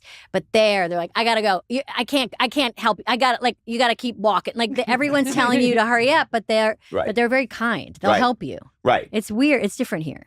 There's a California. kindness in there, but it's got this crusty shell. Whereas Yeah. here, everything has this kind of smooth shell, And then you say, "Oh, my, can you help me change my tire?" And they're like, "We can't." I'm so sorry. But I want that for you. I want that. Yeah, I want that for you. If you died, it would mean nothing to me. I remember you told me at the time, I don't know if this is still the case, but at the time you were living in a firehouse in Manhattan. I still live in a firehouse. Oh my God, yes. you live in a firehouse. Yeah. You're like Bruce Wayne. Or like And- the Ghostbusters. Yes. Okay, a more It's not far from the contemporary reference. Ghostbuster Yes, firehouse. it's a actually. Ghostbuster. Yeah, you lived in a firehouse, and I thought, I want to go hang with Anderson at his firehouse. I want to go down the whole, yeah. I want the whole thing. And nothing happened. None of it happened. Well, because I'm too shy to reach out to other people. Like I literally it's actually kind of it's been an issue for me. And like I can't ask people for help for something. I have a bit of that too. why. I don't like to ask a favor. Yes, I do not. I will do. I'm happy to do a favor for somebody. I do not want to ask somebody for assistance. I couldn't even ask to apply for a TV job. I was a fact checker at a thing called Channel 1, which was a show seen in high schools. And I realized I thought, okay, being on air would be better. And I want to be a foreign correspondent. And they didn't really have reporters. It was sort of like the idea initially was like a Today Show for classrooms. It was in half the high schools and middle schools in America in the early 90s. And I was the fact checker. And after 6 months, I was like, oh, you know what? I want to be on air. I couldn't get entry-level jobs at any of the networks or anything. And I realized if I say to them I want to be on air, they're going to say no because I'm, in their mind, the fact checker. And I also, slightly stumble, and I just didn't think I was meant to be on TV. And so I quit my job rather than asking them or even letting them know I have this idea of I'd like to be on camera. I quit my job. I asked the director of the show to make a fake press pass for me. I borrowed a camera that they weren't using, like a small VHS it was a smaller camera. And I told them I'm leaving. I'm going to go to wars for the next few months. I'm going to shoot stories. And if you want to see them, you can take a look at them. And if you like them, you could maybe put them on air. It was a very passive aggressive way of getting Right. But what you essentially did is you went to war zones on spec. You said, I'm going to go. That is absolutely correct. I'm going to go. Some people build a spec home or write a spec script. You went to war zones and reported on missiles falling all around you on spec. On spec, yes. That was completely Tell what I me did. more about this forged press pass. That is really pushing it, Anderson. I know. I mean, it's actually on my wall over here. Yeah. I mean, it was, I was working for this. Well, actually, I wasn't. I was doing a spec, but it was a thing. It said Channel 1 on it, and it had my photo, and it was laminated. It sounds like something real. when I was a kid, I used to love to pretend to be a reporter if there was a home movie camera going, and I literally would put a card in an old hat that I found, my grandfather's hat, that would say press, and I would jam it in the hat band and go like, all right, I'm here and I'm from the press. This sounds like the same bullshit, only you're Anderson Cooper and you were pulling it to go to a war zone. Sorry. Oh, I love this. You actually producing, I want to describe now to the audience, you just produced all of your forged documents. This is the forged one. Oh my God, it great. looks legit though. Yeah. That's fantastic. See, once I had that, then I got this, which is a UN press pass. And once you have a UN press pass, you're golden. That's fantastic. And it looks to me very easy to duplicate, and that's what I'm going to do. I know you guys work together. You and Mr. Matt Gorley work together on many projects. You guys do what is it, Bananas for Bonanza? That's right, yeah. Mm-hmm. Which is basically, and you get to play a character you played on my show several times, Dalton Wilcox. Yes. Who's kind of a poet of the West. Yeah, well, he's the poet laureate of the West, as a matter of fact. He's a cowboy poet, and is a big fan of Bonanza.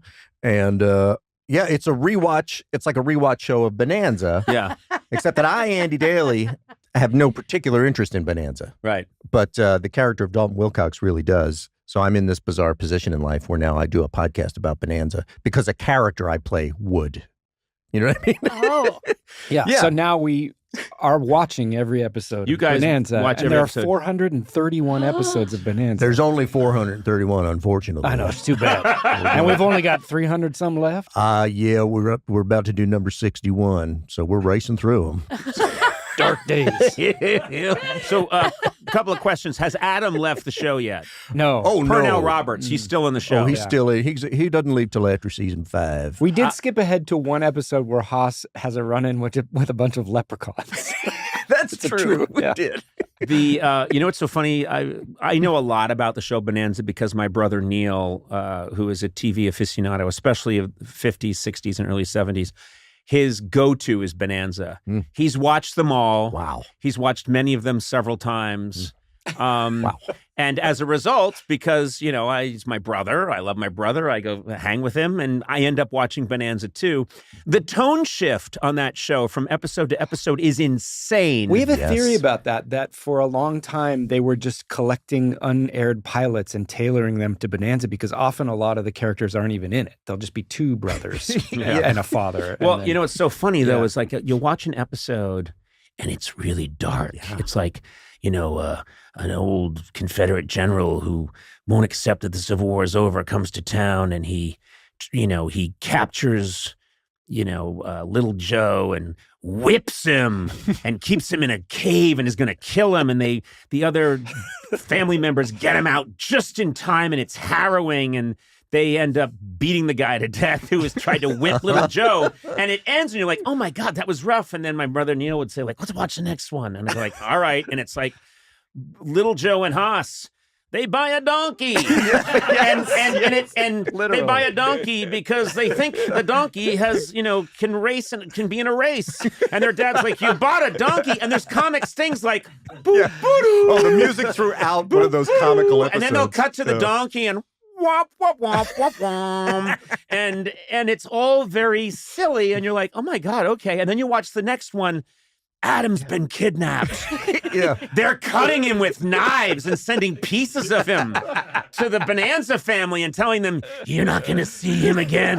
And it's just like, in the end, they find the guy who's cutting off pieces of Adam and they beat him to death. Yeah. And then the next episode, then the next I got episode's some like, chickens, Paul. Yeah.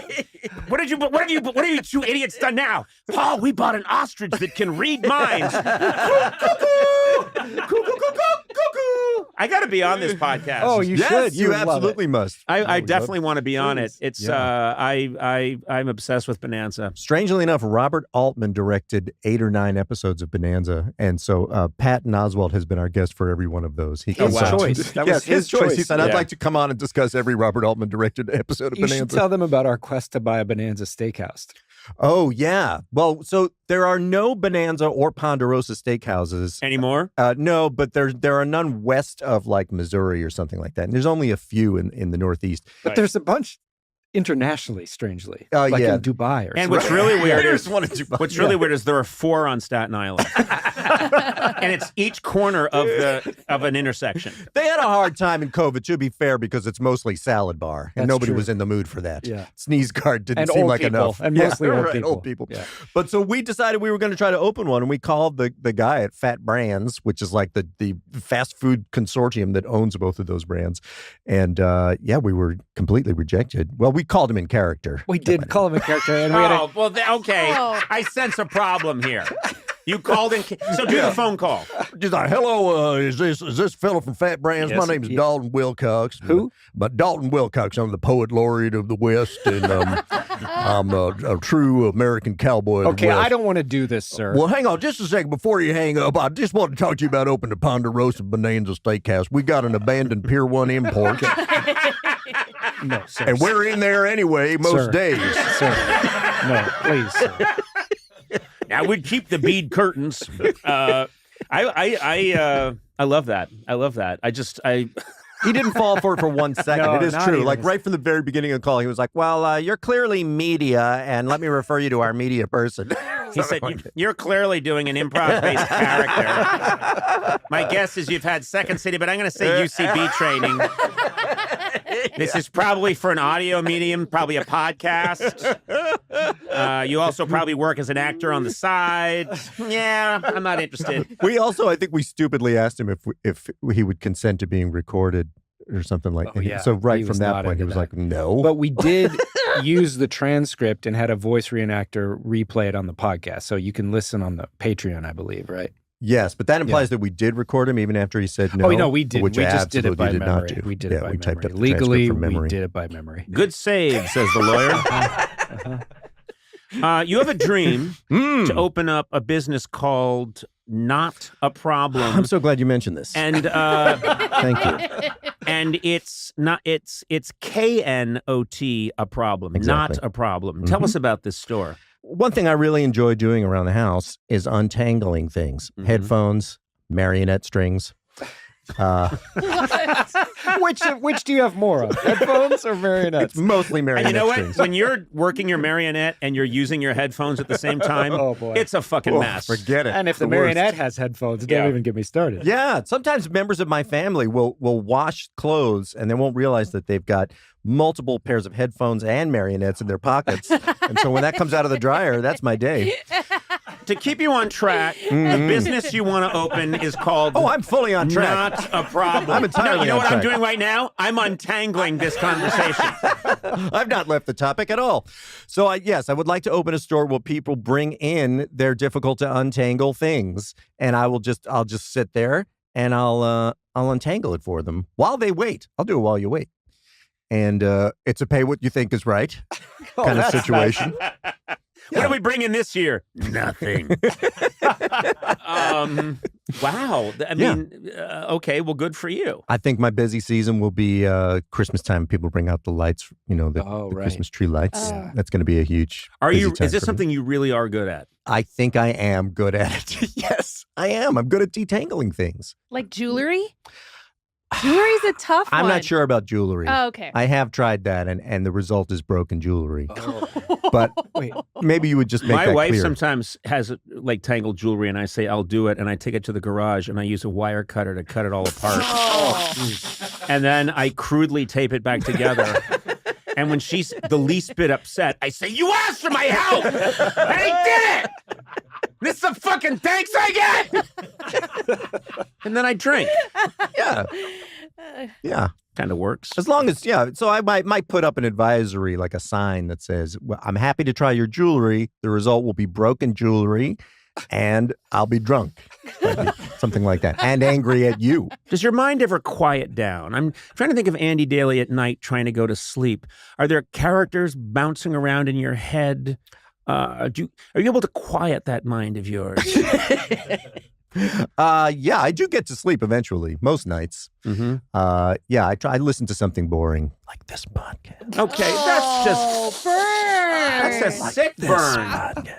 That's a terrible thing to say. No, I'm only teasing. No, that came from the heart. The BBC World News is what I listen to get to sleep. I have to listen to that. And then I absorb bad news from around the that world. doesn't give you bad dreams or bad It does vibes? sometimes. But they say it in that Yeah. clipped British way that's very calming. Yeah, exactly. You know, a heat dome across the globe, destroying all humankind. And you're like, Thousands oh. were killed. Yeah. Yeah. Social Armageddon. Good night. Good noise. And they leave you with a light story, usually. Oh, do they? Yeah, about a chimney sweep that got rescued. It's been stuck there for 11 years. 4 gobstoppers found at the tube. Yeah. The bones of a chimney sweep were found. Another unfortunate accident at the Willy Wonka factory. Augustus Gloop tells his story exclusively. Has anyone ever done a thing where OSHA visits the Willy Wonka factory? I always felt like that would be it just seems to me like that. I mean, I don't know if someone's done that sketch, but just OSHA walking around going, this chocolate river? I know, that alone. There's no fencing. Yeah. There's no barricade. It's just the sanity. Yeah. I mean the, what do you call it? Not Sanitariness. yeah. This is sanitary. Well, the idea that like the chocolate river is perfectly sanitary unless someone falls into it. That's not. Right. That can't be. No. It's an open air chocolate river. Right. And also, when a kid falls in it, they panic and wet themselves. Right. That goes into the chocolate. Well, they do. And who knows what the Oompa Loompa are doing in that thing after hours? Oh yeah. Good And, point. What? Well, they live don't there on sully premises. the name of the Oompa Loompas. Well, there's a lot of them. They clearly, you know. What, like Yeah. orgies? Well, I'm just Oh. saying it's possible. You know, there's a lot of sugar No, around, you know which what? is. Don't be a greedy little boy and go to the chocolate fountain. It would have been fine if he wasn't such But a here's the thing: look at glutton. I'm talking about the Gene Wilder movie. I Yeah. haven't seen the Johnny Depp one, but go look at, and I know there's another one too. Oh, yeah. Timothy The Chalamet. Timothy Chalamet. Timothy one. Chalamet. I just, my reference is the Gene Wilder, and just look, bridges with, there's all kinds of hazards left and right. You go into rooms, there's gobstoppers on tables, and kids are swallowing things. Yeah. It's a lawsuit left and right. I mean, that's how experimental candy. yeah. Yeah, I know. Yeah. No, Well, they it's terrible. also atomize people and, Well, send that them- happens though. Okay. We do that here. Okay. We've had several kids atomized here and, disappear. Walk it just out with a happens. child in your pocket. happens. Little Yeah, TV Tom. Mike TV. Mike TV. Christopher Hewitt. He gets really small. TV Tom. He gets really TV Tom. I read an early draft of the book. How long have you and Matt Gorley been working together? We started doing a podcast together in 2014. That was the Andy Daly yeah, and then podcast. you came on Super Ego. That would have been like 2011. Uh-huh. So, yeah. Yeah. That's when I first met you. So however many years that is between then and 13 now. years. Could be. Jesus. So That- intimidated by math. Yeah. 2014, whatever that could be. I guess we'll never know. Well, I don't know. It's 2024 now, so I think it's a pretty round number. luck. Well, good luck to you. Good luck Never with that been one. done. Get me some paper. There's not a man alive who could calculate the distance between 2014 and 2024. Many have tried and gone mad.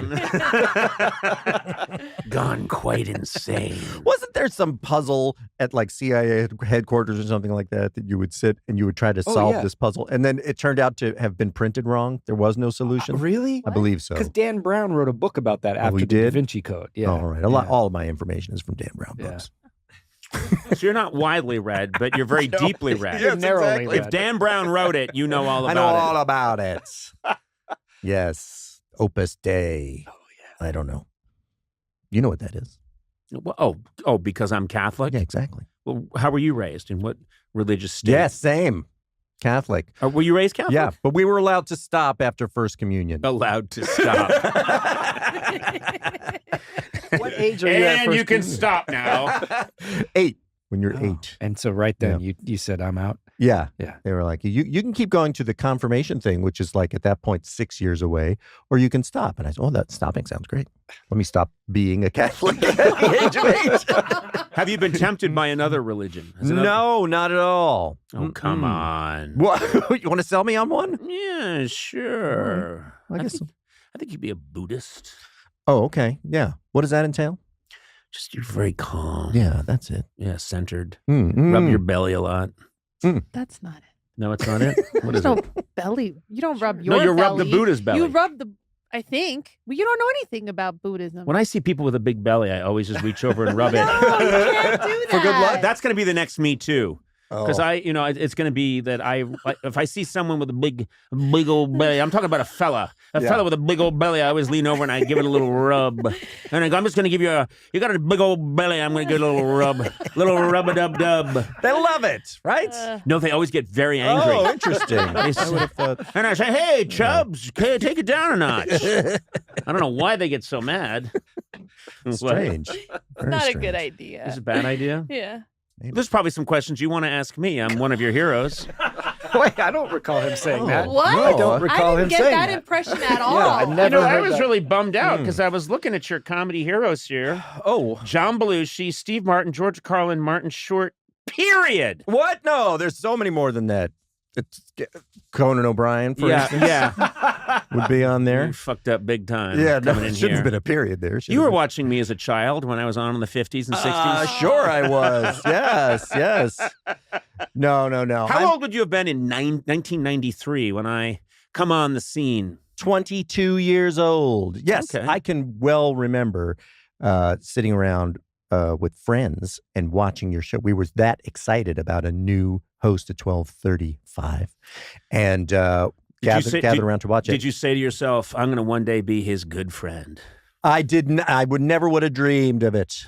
No, but I do remember watching that first show with John Goodman and Tony Randall, and saying that this show cannot be this good a second time. Like I really was like, it can't be that good again. We had a good. No. I was serious. I was like, that is so above and beyond what a late night comedy talk show wants to try to be. Like it's unsustainable. We were swinging for the fences on the first one, and actually the first couple, and then we started to realize, oh wait, we have to do thousands of these. I know, but we can't have like a. But the idea of doing scripted sketches, scripted bits in the context of like people weren't really doing that quite to have somebody come in like John Glazer and all those hilarious people. And one of them was your roommate, Andy Blitz. Yeah, Andy Blitz. Andy Blitz used to be the Channing guy in the audience. He had a couple of characters. And I don't remember. I don't think he was there from the very beginning. He was not there from the beginning. Right. No. Yeah, Andy Blitz and I went to high school together and have been friends ever since. We did comedy together in high school. And then he wrote for you for many years. Many years. Yes. And he hasn't changed at all. Every time I see Andy Blitz, he hasn't changed the way he dresses. He still dresses like a 22-year-old comedy writer, even though by my calculations now he's 81. Again, that math, it's just about impossible to do. Can't be done. Math is a Bermuda Triangle. They'll never figure out how to add or subtract, really. Yeah, no way. Yeah, but I watched your show every single night until I was on it, and then I saw like, oh, once you get this close to it, it's not that great. Yeah. Also, you met the true monster. You saw Conan O'Brien, the real Conan O'Brien. I was like, listen, Daly, you're gonna come through today, or you're a dead man. See? No, it's we had so some good strange. times. I'm sure you've had this. It's like a show that you've seen on television so many times, and then you're actually in it. You're there. Mm-hmm. It's really, really weird. It's bizarre. Like the space doesn't seem at all like it seems on television.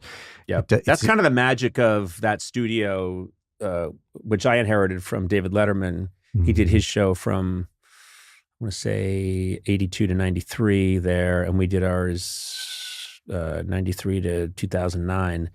And it's a small studio. It really is. It was meant to be a little radio studio. Mm. And when Robert Smigel and I first saw it, we thought, well, no, this isn't big enough. It's got to be bigger. And we've got to figure out ways and then you realize, no, everything you need to do must be done in this space. Mm-hmm. And limitations. It's what I always go back to. Limitations are your friend. Mm-hmm. Any kind of limit. People that think, no, bigger. It's got to, we need an opera house. No, you don't. Yeah. You just need the space that you were assigned. And if it feels like it's too small, you'll figure it out. Yeah, the weird thing is that when you cut from one camera to the other camera, the distance between those two things you're seeing could be anything to the viewer. You know what I mean? Right. They don't know how far away the stage is from the desk. Turns out they're not far at all. So you're saying people that watch TV are stupid. Is that what you're saying? So dumb. Wow. You're a very judgmental guy. Absolutely. Propelled by hatred. When I graduated college in 85, I desperately wanted to do improv. And the only place I thought you could do improv in the United States was in Chicago. Second City or Improv Olympic. All I knew about was Second City. So I wrote a letter to Second City. I did that too. And it was like, dear sirs, or madam, it was just like, I wish to do this improv. My name is Conan O'Brien. I just completed my comedic studies at the Lampoon. And I think I'm now, and I've done some performing. I would like to join you. And of course, that's not how you do it. And apparently not. I just got a form letter back saying, go away. And, but also I couldn't go to Chicago because I got a gig in LA. So I went to LA and, eventually found, didn't take too long, but I found improv there, which was the Groundlings Theater. Mm-hmm. But years later, the Upright Citizens Brigade, I guess, started in Chicago, UCB. Yeah. Mm-hmm. And then came to New York, and all these brilliant people suddenly, and we were the benefactors. When I say we, I mean the people that worked with me on the late night show.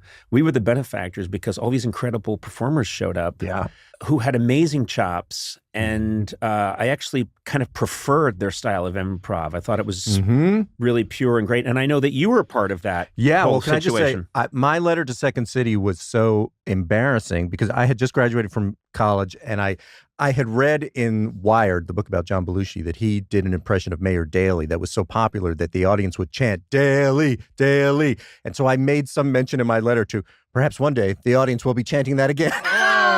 Oh, that's sweet. And so you immediately got a job based on that quip. But I did get it. My form letter said, well, we have our annual audition coming up. You can come up here. And I somehow interpreted that as like a personal invitation to come up and audition. All the indications were there that it was not. Yeah. But I did. I scheduled an audition and I had no idea what was like everybody else auditioning had been through the classes and had auditioned before and was steeped in this world. And I just showed up like, I'm here to get a job.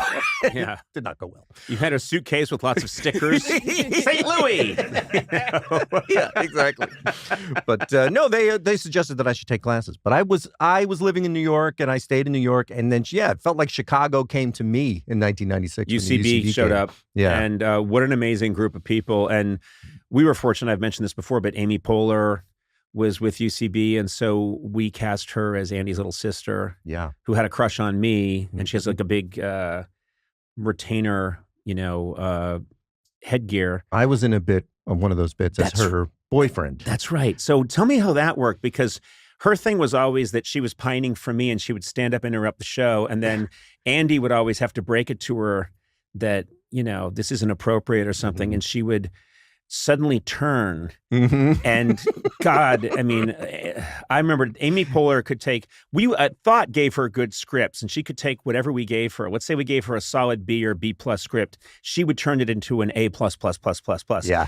But she would turn and she would summon the devils from the deepest bowels of hell to rain down upon us.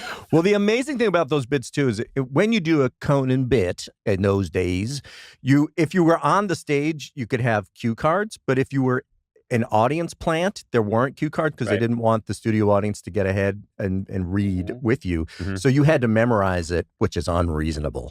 But so Amy had those speeches completely memorized and committed to them like 110%. And that was very instructive and inspiring to me to watch that because I had comparatively very little to say, but the incredible things that she was doing. But so that bit was like, she brought along her boyfriend to try to make you jealous, basically. Yes, that's right. And then when it didn't work, she just, throws me under the bus completely and goes into her angry tirade. Well, so we also benefited by having you. And then you, I think you did on my last late night show, which is 3 years ago today. I don't know when this airs. Really? Actually, this isn't never going to air. Oh, wow. No, this is just, you got a very bad diagnosis. This is to cheer me up? This is like a Make-A-Wish thing? Yeah, and even you're not aware that you're ill. But that would be a better way to do it. Yeah, no, your wife just asked, So anyway, you came on and you did something, I think, on the last show. Yeah. And I remember just stopping you. I wouldn't let you leave. I was like, ladies and gentlemen, this guy, Andy Daly, is the funniest person walking the earth. And yes, I was as uncomfortable then as I am now. I don't really mean it. I mean, I say it that helps. That's helpful. Yeah. I say that to everyone. Okay. Yeah, we just had J-Lo here. I said, you are the funniest person to ever walk the earth. She just glared at me angrily.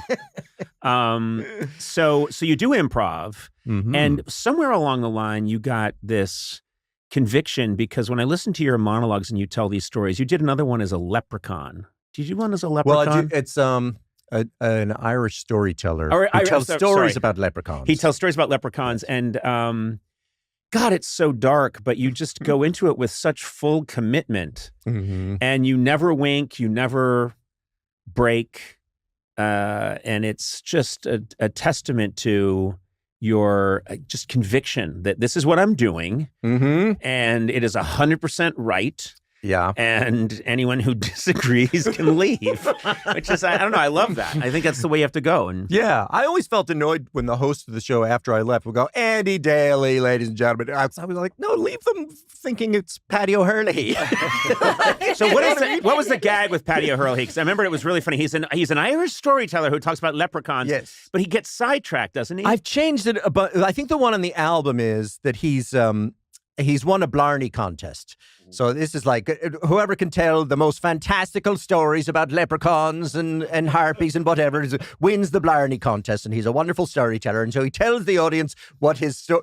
It's something like, I showed up for Christmas lunch and I was full and I couldn't eat a bite. And somebody said, Patty, why are you showing up for Christmas lunch and you can't eat a bite? And I told it, and then he weaves a whole story about leprechauns and whatever. And then he says, now, but what really happened was, and then he tells what really happened, which is like, well, there was I'm a landlord, and this woman didn't pay her rent for the longest time. And I says to her, you got to pay the fucking rent. And she says, no, I don't have it. And I says, well, you know what I'll do then? I'm going to kill your cat and put it in a stew and eat that right in front of you. And that's what I did. I ate her cat. And then I remember him going like, he does a transitional thing where he goes like, so, I don't know what it is, like the equivalent of so anyway. I forget what it was, but it was really funny. Yeah. Like a Right. Every story begins, well, it seems one day. Yeah. Something like that. Yeah. Really hilarious. How do people get, though, how can you hear all those monologues? Are they available? Well, they're someplace? all collected on an album called 9 Sweaters, and that, I think, is on your streaming things. Yep. Like you can find it on your Spotify. If you really want to laugh, these are such great monologues. They're so funny. 9 Sweaters. Yeah. Find that. I'm going to re-listen to it because I think about them every now and then. I realize that I got it. No, I don't have it right. I have to listen to them again. I'd like you to memorize them. I'm going to memorize them. Yeah. Mhm. Because you guys had to memorize stuff for me all those years. Yeah, exactly. I had cue cards. Yeah, right. You never ventured into the audience. Those awful people. I'm not going to go in there. Every now and then people would say, Conan, why don't you drift into the audience and talk to them? The filthy weirdos who come to this show. Who would come to this show if they didn't have to? They're just here for free sandwiches, I suppose. Hi, my name is Dion Cole, and I feel amazing about being Conan O'Brien's friend. Well, I'm glad you say that. Yeah, because we've known each other, I think it's been 50 years. Since I first met you. I think I was 3. Yes. I was 3 when we met, and they were like, what are you doing with that white stranger? Why, they said, why are you hanging around that white lady? Who's that white lady you hanging with? Dion? Stay close, Dion! I don't want you wandering away! I am so happy you're here. You always make me really happy. From the first day I saw you do stand-up years and years and years ago, and then you became a writer on our show, but you always make me really happy. You've just got that thing. And then I watched your special, and it's hilarious. Thank you, and man. I want to talk about, I don't want to give your jokes away because people have to watch the special. It just made me so happy to see you do your thing. Man, thank because you are so fucking funny. Man, thank and, you, man. And it's just a joy.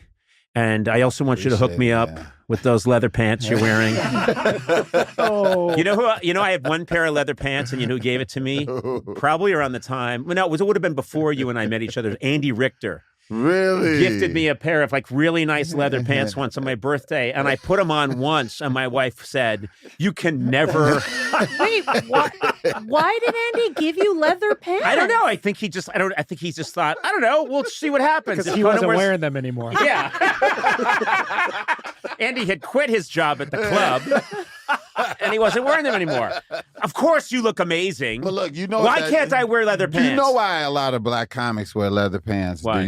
Do you not? When they do comedy specials, it's like a homage to Eddie Murphy. Yeah, that's true. Anytime you see a comic in leather, this is to Eddie Murphy. So yeah, that's why we wear them. The show that you did with me, the tour way back in 2010, there was a part of the tour where we thought it'd be really funny if I wore an exact replica You of did. Eddie Murphy's suit. And I don't know which one it was. It was raw. It was raw. I remember that. And it was this leather bodysuit. And I would come out. The suit. And I would come out. We made an exact replica. And I would come out wearing this thing. And I remember one of the things about the tour is I burned about 35,000 calories a night on the tour. And I was insane and I never slept. At the end, you can see it. It was skin tight when we got it. And at the end, it's hanging off my ass. I look like a snake that's halfway through shedding its skin. Oh, God. But we thought it'd be really funny if I dressed like that and came out. You look like Mystique from X-Men. Mid-transition. Mid-transition. That's It what was he a looked like. it was a mistake. Let's just put it that way. It was a mistake. How have you been? How's life? Oh, I've been amazing, man. I can't complain. You know, just, doing what I do and staying out of everybody's way, man. And just, man. You know what I like? I'm staying just going to happy, say man. there's a part in the special because your special is hilariously funny and you start a joke and then you stop and you go like, no, that could get me in trouble. I'm not going to do that. And you say, I don't want him to cancel my Old Spice contract. It's like, oh, okay. I love your thought process. I like that you're taking care of business. You got to take care of business. You cannot fuck with Old Spice. I did not want to say the joke, man, because I was like, no, I'm going to get canceled for this one. So I was like, I'm not going to tell them. Right? But I had it written down. I bet there's an Old Spice guy in a suit that follows you everywhere. And he's just waiting, right? And all he has to do is he has to push one pre-programmed button on his phone, and you're done. All I do is look that way, and he just does this all the time. He does this. He's here right now. He's in the lobby right now. Is it Terry Crews? Is he following you around? It's Terry Crews. I did not want to say it, but it's Terry Crews. Shit! Terry Crews follows me everywhere. Following you around. That's hilarious. You have evolved as a comic. Not that you needed to, because you were always super funny, but I was so impressed with the way you walk out in front of an audience and you don't come out. There's nothing needy about you. You come out and you look at the crowd and you say, okay, let's just get started. Yeah. And then you proceed to be hilariously funny. And I'm watching you and you barely move. I mean, I'm contrasting you with someone else I know, say, me, who's everywhere trying to connect to everyone and make sure everybody's happy. And you are this matador that's just like standing there. Yeah, and I think you have very funny material and great observations, but your face, you do so much with your face that it is so funny because you can look very fierce. You can be very, very, I don't want to say like alpha serious, deadly serious, and then you can switch to complete goofball for 5 seconds if it's necessary. Yeah, but it's really fun to watch. Absolutely, man. It's just, I never really even noticed that until other people were saying that. They were like, you don't move. And I went, because I used to move back and forth, and then I just found this groove where I was like, if I just stand here and just try to control the room from this one point, maybe it'll feel different, maybe it'll connect different with people, and I learned that silence is just as good as like laughter. And so I look for that. And I can't say, man, and I just had a conversation about you maybe about a month ago, but I was just with the police. Yeah. I told yes, officer, he's a terrible man. And this is why I think this way. Do you know Conan? Yeah. This is why I stole these things. 6'4", lady. Yes. He told me the world is mine, and I decided to take everything that I saw.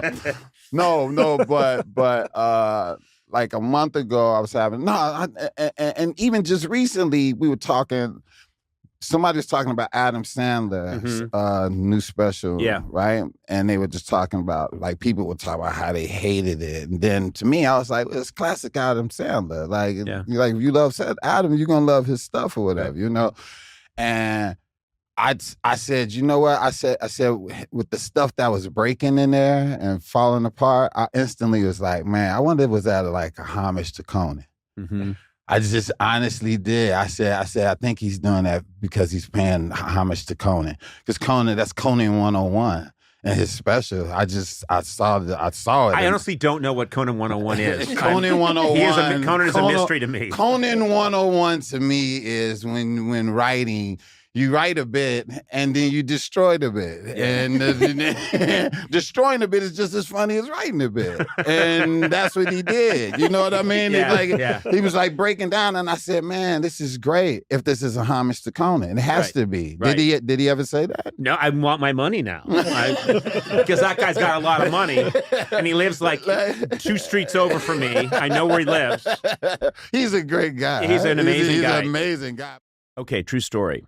The other day, I walk into our wonderful offices here in Larchmont, Los Angeles, and I stroll in, and I hear that our talent coordinator, Maddie Ogden, is chatting away. She's terrific, by the way. She is great. She has this amazing sense of style. She's very funny. Funny comic in her own right. She's a very funny stand-up comedian, and she also greets all the guests. When they come in, she makes them feel right at home. She puts these baskets of food. I encourage you, if you haven't been a guest on the show, be a guest just to meet Maddie and get the snacks. Yeah. Okay. Those and are good snacks. you do not have to be famous. Trust me, that's the new culture. Anyway, Maddie was talking, and she apparently had some dental surgery, and sort of they excavate the tooth a little bit.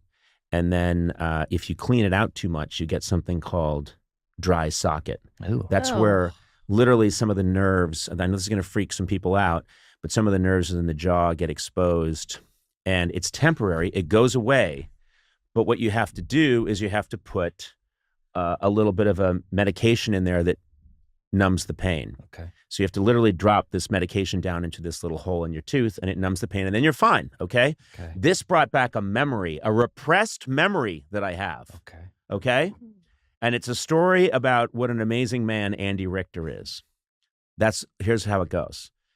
A number of years ago when I'm doing the late night show, back in the old days in New York in Rockefeller Center, I had to have this work done on my tooth, and they said, we're going to finish this up later, but you should be fine. You're going to have some pain. So here's what you do. Get someone on your staff here's a little vial of liquid anesthetic. Get someone on your staff to take these little balls of cotton, tiny, and dip them, soak them in this liquid anesthetic, and then reach back with tweezers. And here are the tweezers, we're giving them to you, and drop them into this part of your tooth. So I go thinking, how big is the hole? It's like a little hole in your tooth, not that big. In the tooth? Yeah. Okay. So I'm getting to it. So I think, oh, this will be easy. And so I get to work, and I think, wait a minute, who do I ask to do this? And I'm kind of looking around. I'm thinking, you can't ask an intern, and I'm not going to ask my assistant. This is just weird. I don't know who to ask. What am I going to do? Maybe I could yell at a writer. No, these writers, they all have, they're all addicts and stuff. Their hands shake. That's not going to work. So, I'm telling the problem to somebody, and I'm saying, yeah, it's starting to hurt now. And Andy Richter, God bless his soul, my on-air sidekick says, I'll do it. What's the big deal? So anyway, for about 2 weeks before the show, he's dressed up, he's in makeup, I'm dressed up, I'm in makeup, the band's playing, but I don't know why they did that song. And I'm in my dressing room, and Andy would come in and go like, it's, 4:30, time to go. And he would take out the stuff, and he would, like an expert, he would dip the little cotton ball in there, and then it'd go open wide, and I'd open wide, and I don't know why he's Roseanne. Yeah. And then he'd reach way back there, and like with the skill of an eye surgeon, he would drop this little pellet into the hole. This was pretty small, and it would go down and land perfectly. And he'd go, all right, let's go do the show. Oh my And you're God. like, did Regis ever do this for Kathy Lee? Did Ed McMahon ever do this for Johnny Carson? That's special. This is special. That's nice. And I just thought it just gave me this reminder that I think I blocked all of that out. Whether you're on a cross-country drive or on your daily commute, time in the car is perfect for listening to podcasts like, I don't know, this one. T-Mobile covers more highway miles with 5G than anyone. Their network helps keep you connected to all your favorite podcasts when you're out and about. Mm-hmm.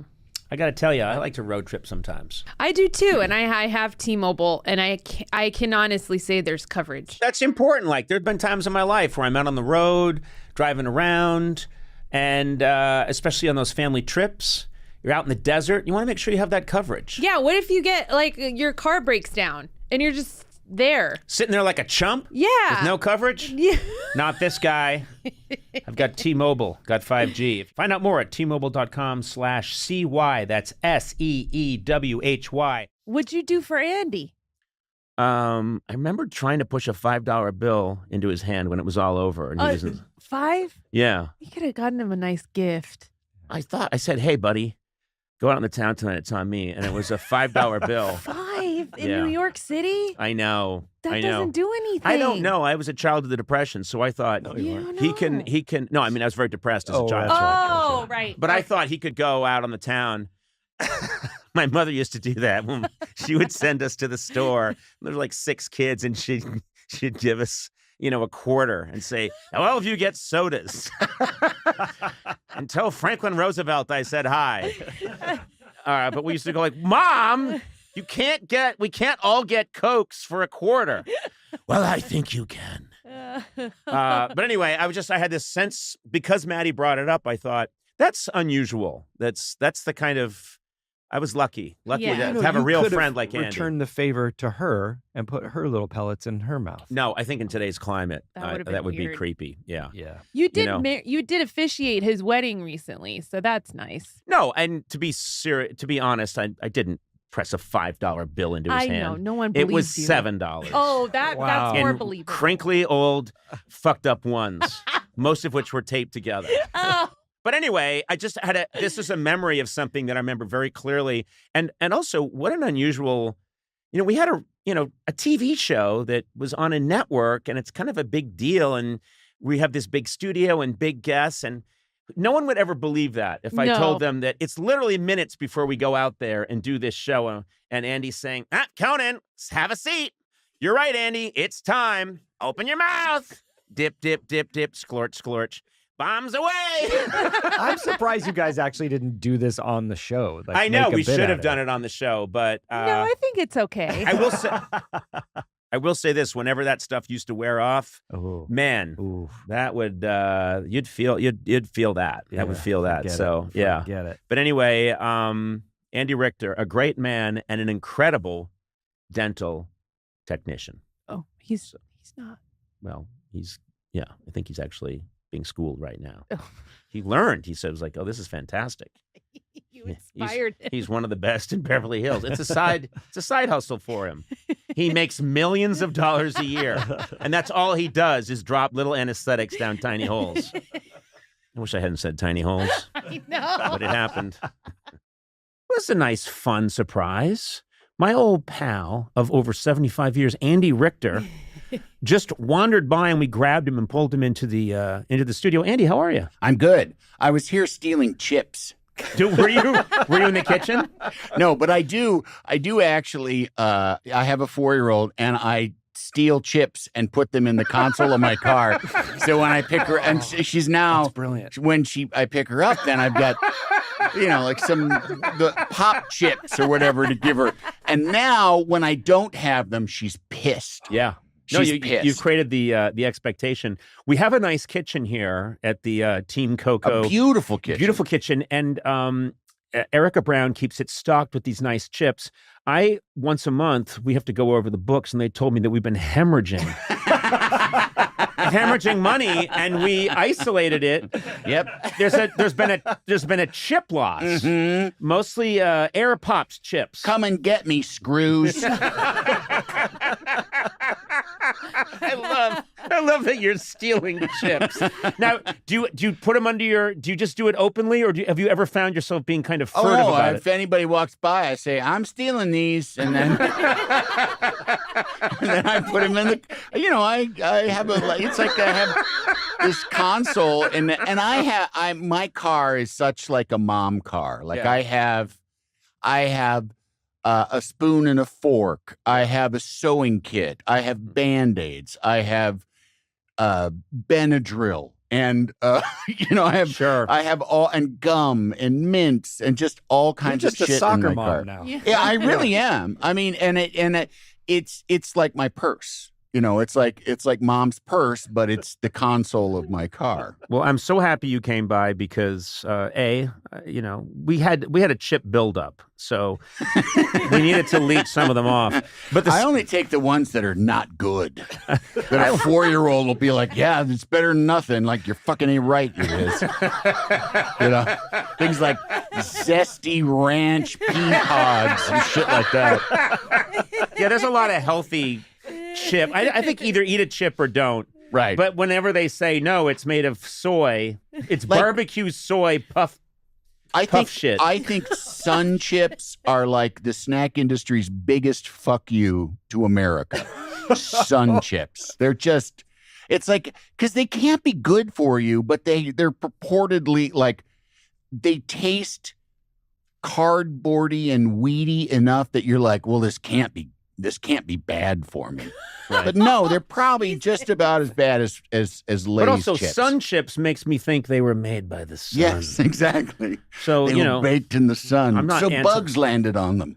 Well, I'm glad you're here, Andy, because a gentleman has wandered into the studio. And, yes. We need better security here. And I'm told his name is August Lint, but I don't really know anything about him. And I thought maybe you could help me find out more about this fellow. Is it August Lint? Yeah, that's right. Okay.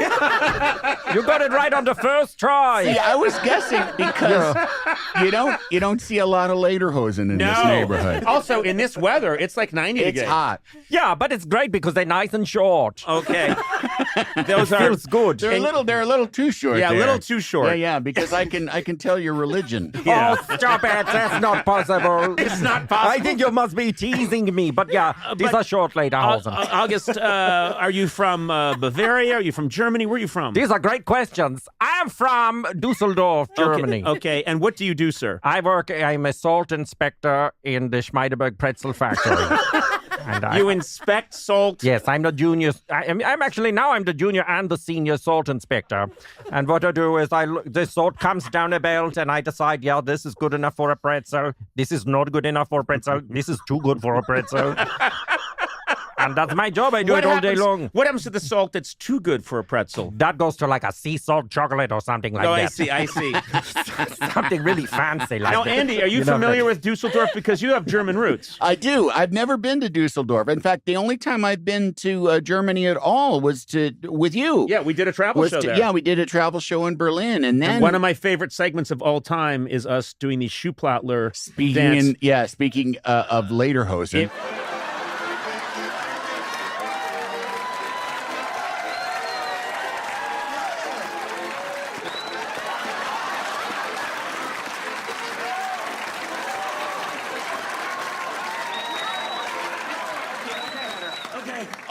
It was one of the funniest. I'm not supposed to say that about something I'm involved in, but damn it. I'll say it. It was one of the funniest things I've ever just heard about now.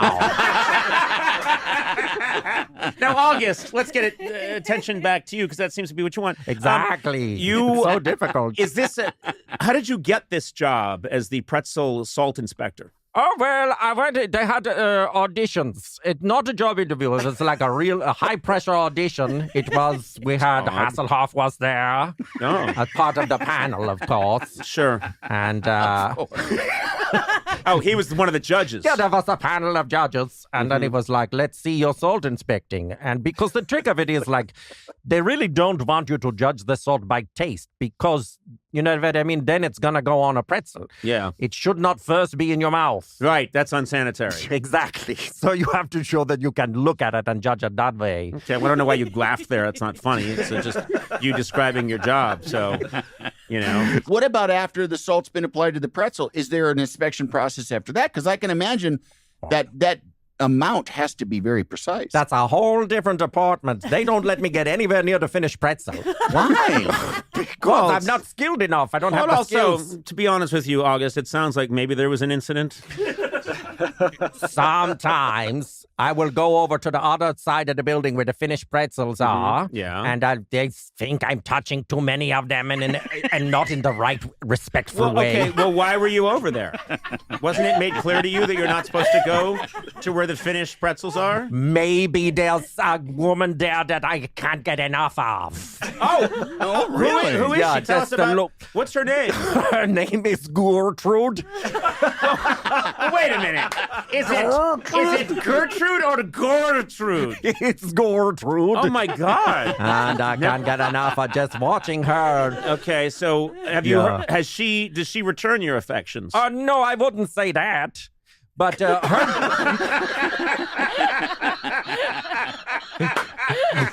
she has asked me in writing to stop, leave this alone. Okay, well, that's an important thing because here in this country, and I hope globally, there's more of a movement that if women don't want your attention, they say that and you go away. Absolutely. Yes. But only sometimes I will go over and just to watch her. Okay, well, that's not good. What is her job? What does she do? Like, what are you watching her do? She takes, okay, you can't believe it, but she takes a cart full of pretzels, finished pretzels, and she wheels them from that machine over to the bagging machine. Right, so she's just wheeling pretzels. Yeah, all day long. But is she dressed in a provocative way? She's got, it's like a hazmat suit type of thing. Oh, well, this doesn't sound...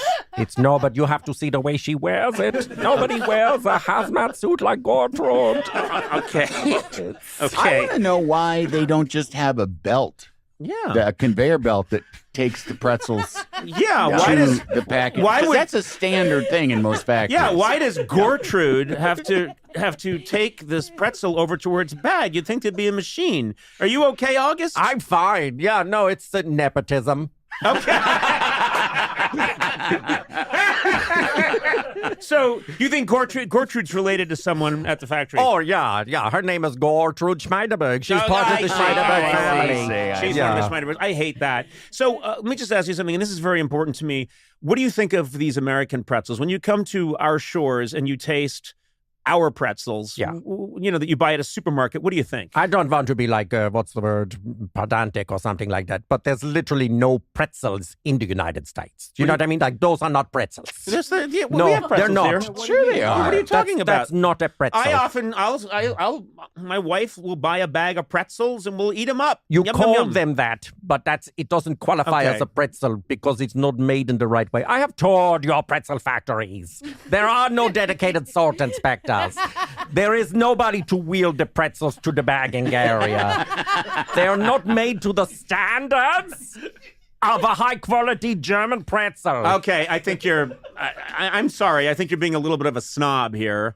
A little bit. I'm trying to be 100% of a snob in favor of pretzels, man. Hey, don't get all hippie on me. Yeah, wow. What is that, man? Are they hard pretzels or soft pretzels that you guys make? Well, they start out, Andy, soft, and then you cook them and they become hard. Okay. That's how the process works. I just can't believe that there's that big of a difference between, say, like a Snyder's Pennsylvania Dutch. Yeah. Oh, for crying out pretzel, loud. and then a Schneider or Schmeiderberg. Schmeiderberg, whatever. You can't believe there's that big of a difference? I can't. Yeah, I mean, a grain of salt's a grain of salt. Oh, isn't my it? God. All right. What are you talking about? All right, I'm sorry. You have to consider the size and the shape and the opacity. And do you Is wear it like a diamond? Yeah. I mean, here's my question. Do you use any kind of small tool like a tweezer? Of course, I have tweezers of various different sizes to pick up and inspect the salt, and I got one of them things that a jeweler wears too on my glasses. A jeweler's loop. A loop, yeah. We don't call it that in Germany. What do you call it? There's no word for it. We just call it that thing that a jeweler puts on his glasses. Wow. Okay. That's convenient for you right now. It sure is, yeah. Sometimes Good it's just for no you. word. Yeah. No. Yeah. That's It's a limiting language. Yeah, really. We don't put a piece of salt on a pretzel unless it's like a 14-carat piece of salt. You know what? I cut just clarity and carrot. August, I don't mean to offend you, but I just always assumed that there was a machine that just spat a whole bunch of salt onto a pretzel. Oh, you don't mean to offend me? I'm sorry. That's the way I think it's done in your stupid country, in your Pennsylvania Dutch place. But at Schmeiderberg Pretzels, a man does the spitting out of the salt. Okay. With precision and care and training for years. And Hasselhoff approved. Okay.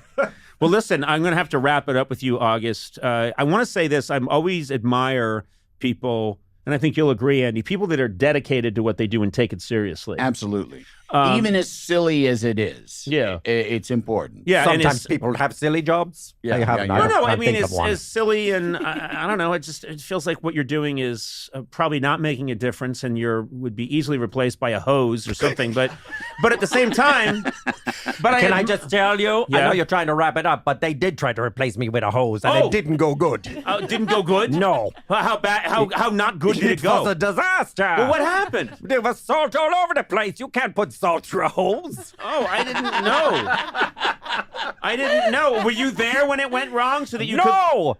I had been fired. Okay. And I was at the bottom of a bottle. And then I got a phone call telling me the hose was a bust. Please come back. Okay. And did you have kind of an attitude when you came back? Of course I did, and I have to this day. Yeah. Like, I hope your hose, yeah. Yeah.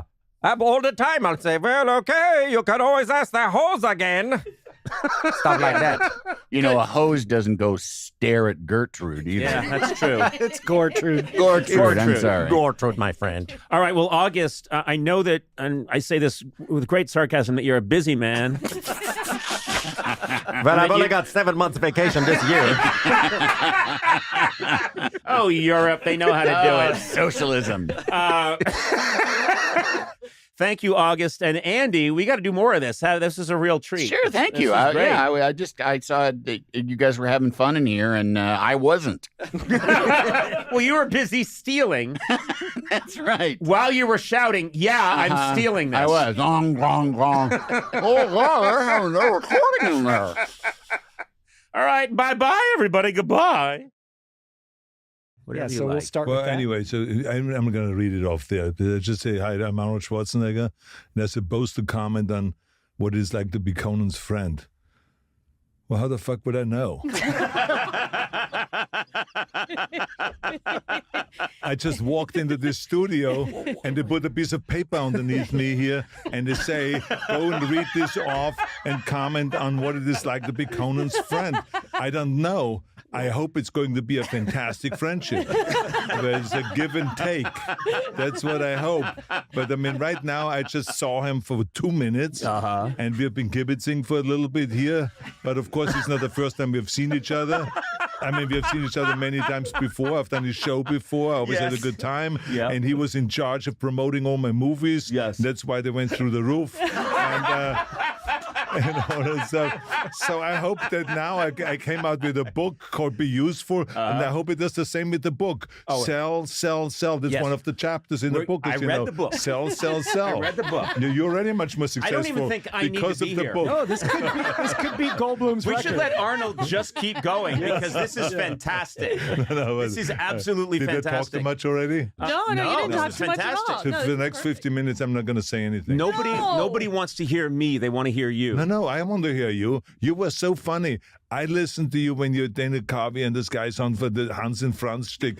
You were reading, and you were reading out. You actually invited me, but they had the environmental conference, so I couldn't make it. but that was so funny. I was laughing. There's no comedy movie, to be honest with you, that I have laughed that much than just listening to you with the Hans and Franz movie, and Kevin Nealon, exactly, and Robert Smigel, and exactly. What was the other guy's name? Robert Smigel. Robert Smigel. Yeah. Smigel. Smigel. Yeah. Emma. This is making my life right now. We wrote a movie a long time ago. I'm just going to tell the viewers. We wrote a Hans and Franz movie, and it was, and we wrote you as half the movie, even though we hadn't even pitched it to you yet. And it's the most ridiculous movie in the world, and it's a musical. And one of my favorite things is we depicted your house as being two flexed buttocks that open. That you it was through. Hilarious. It was so much fun. Because I remember there was one scene in there that I still remember from the script where one of my cousins says, I have to go to the bathroom. And he says, so where do I go? And I say, you go right down to the deltoid. And the deltoid, you turn left. And then you will see a huge calf all split in half. You walk through the calf, and then with the 6-pack. I said, if you see an 8-pack, that's not the one. The 6-pack, you go through that door. We have to make this movie now. We have to make this movie. And that 6-pack, this is where you walk in, and that's where you go to the bathroom. But this is not a girly man bathroom, okay? So I mean, it was all of this stuff. It was so silly. And I remembered yesterday I was talking to Robert, and I talked to Dana a lot, and I was telling them, I remembered we wrote a scene where someone passes, and you're very sad, and you're one of the pallbearers, and with all of your friends, and then you get to the grave, and you all start doing lifts with the coffin.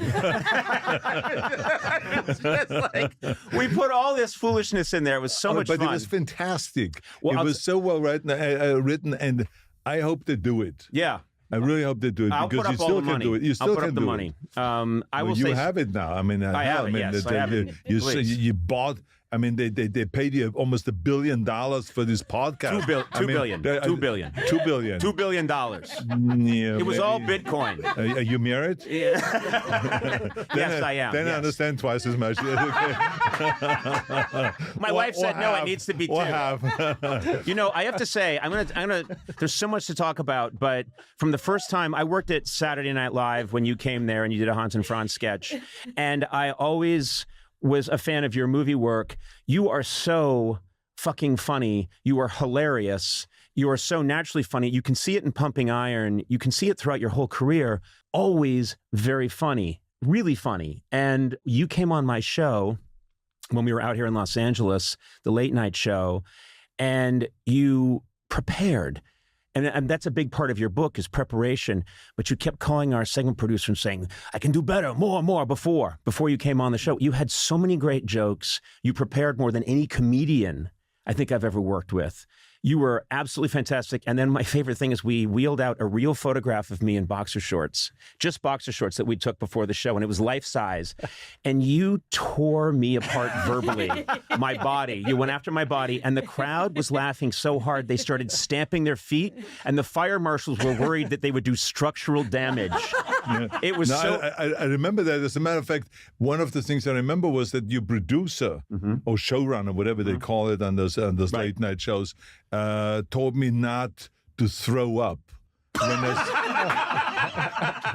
Thank you, Frank Smiley. I said, when they rolled out the picture, I said, wouldn't it be great if I just throw up? I said, because I will find something on his body that will be throw upable. So... and so, you did. And then he said, he said that would be too gross because it's a late show. We want to entertain people. We don't want to gross them out. Plus, right after you, there is a food commercial, and we don't want people to throw up. So your big achievement in show business, among many, is looking at my almost naked body and not throwing up. Is that what you're saying? Dude, that is discipline.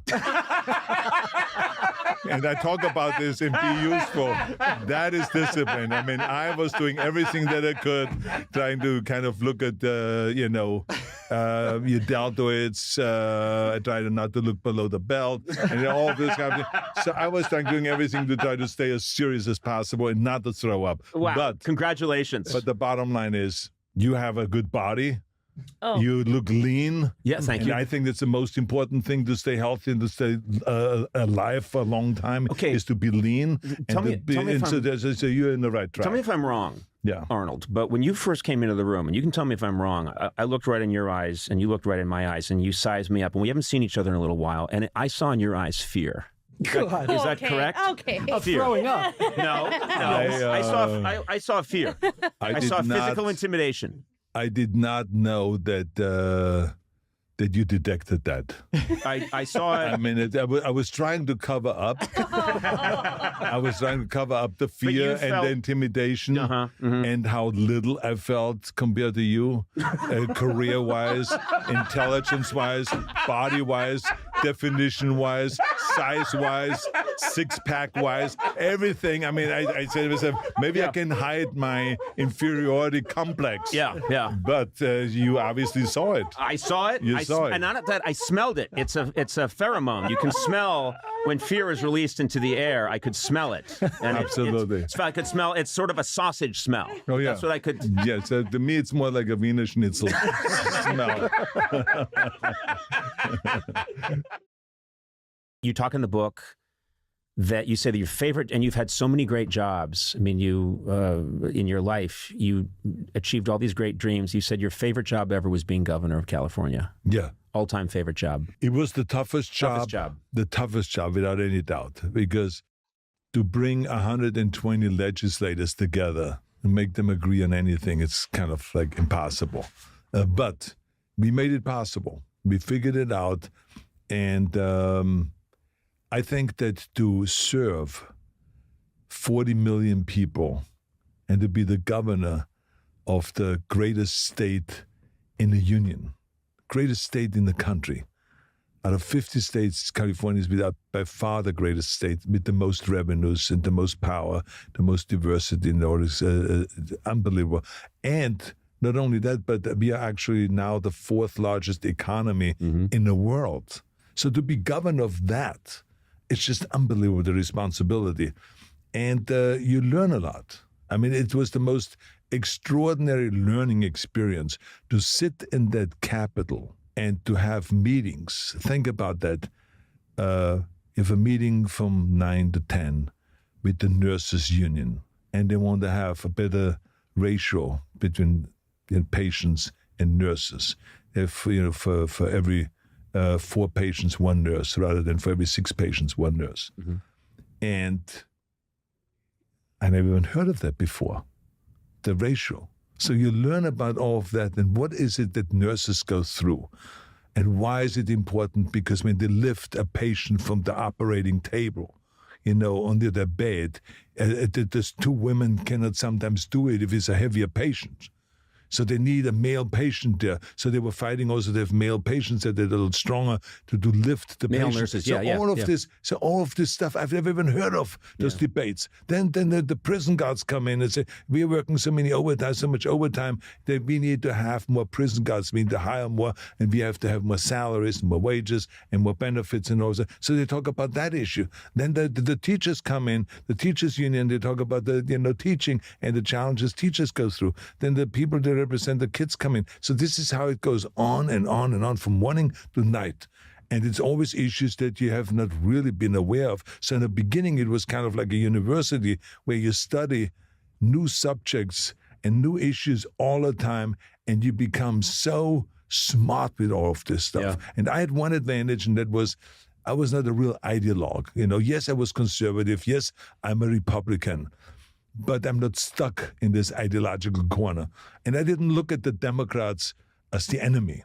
I always felt kind of like in order to make this work, you have to have Democrats and Republicans work together. Yeah. So we worked together and we figured out what is it that we can do together, and then let's fight over the other issues. People are so hungry for that. Yeah, right and so that is really what we did, and that's why we were able to build all this infrastructure, and why we were able to do the redistricting reform and get rid of gerrymandering, and why we were able to go and pick so many minority judges and women and all of this. So we were able to do things and the environmental issues that we tackled. I mean, this is the only state that really reduced its greenhouse gases, its pollution by 25% within 10 years. Mm-hmm. So there was a lot of great stuff that was going on, but together. Democrats and Republicans together did this work. Not me, not the Republicans, but Democrats and Republicans. Here's what really I took away from your book and what you're saying right now is early in your career, it's you.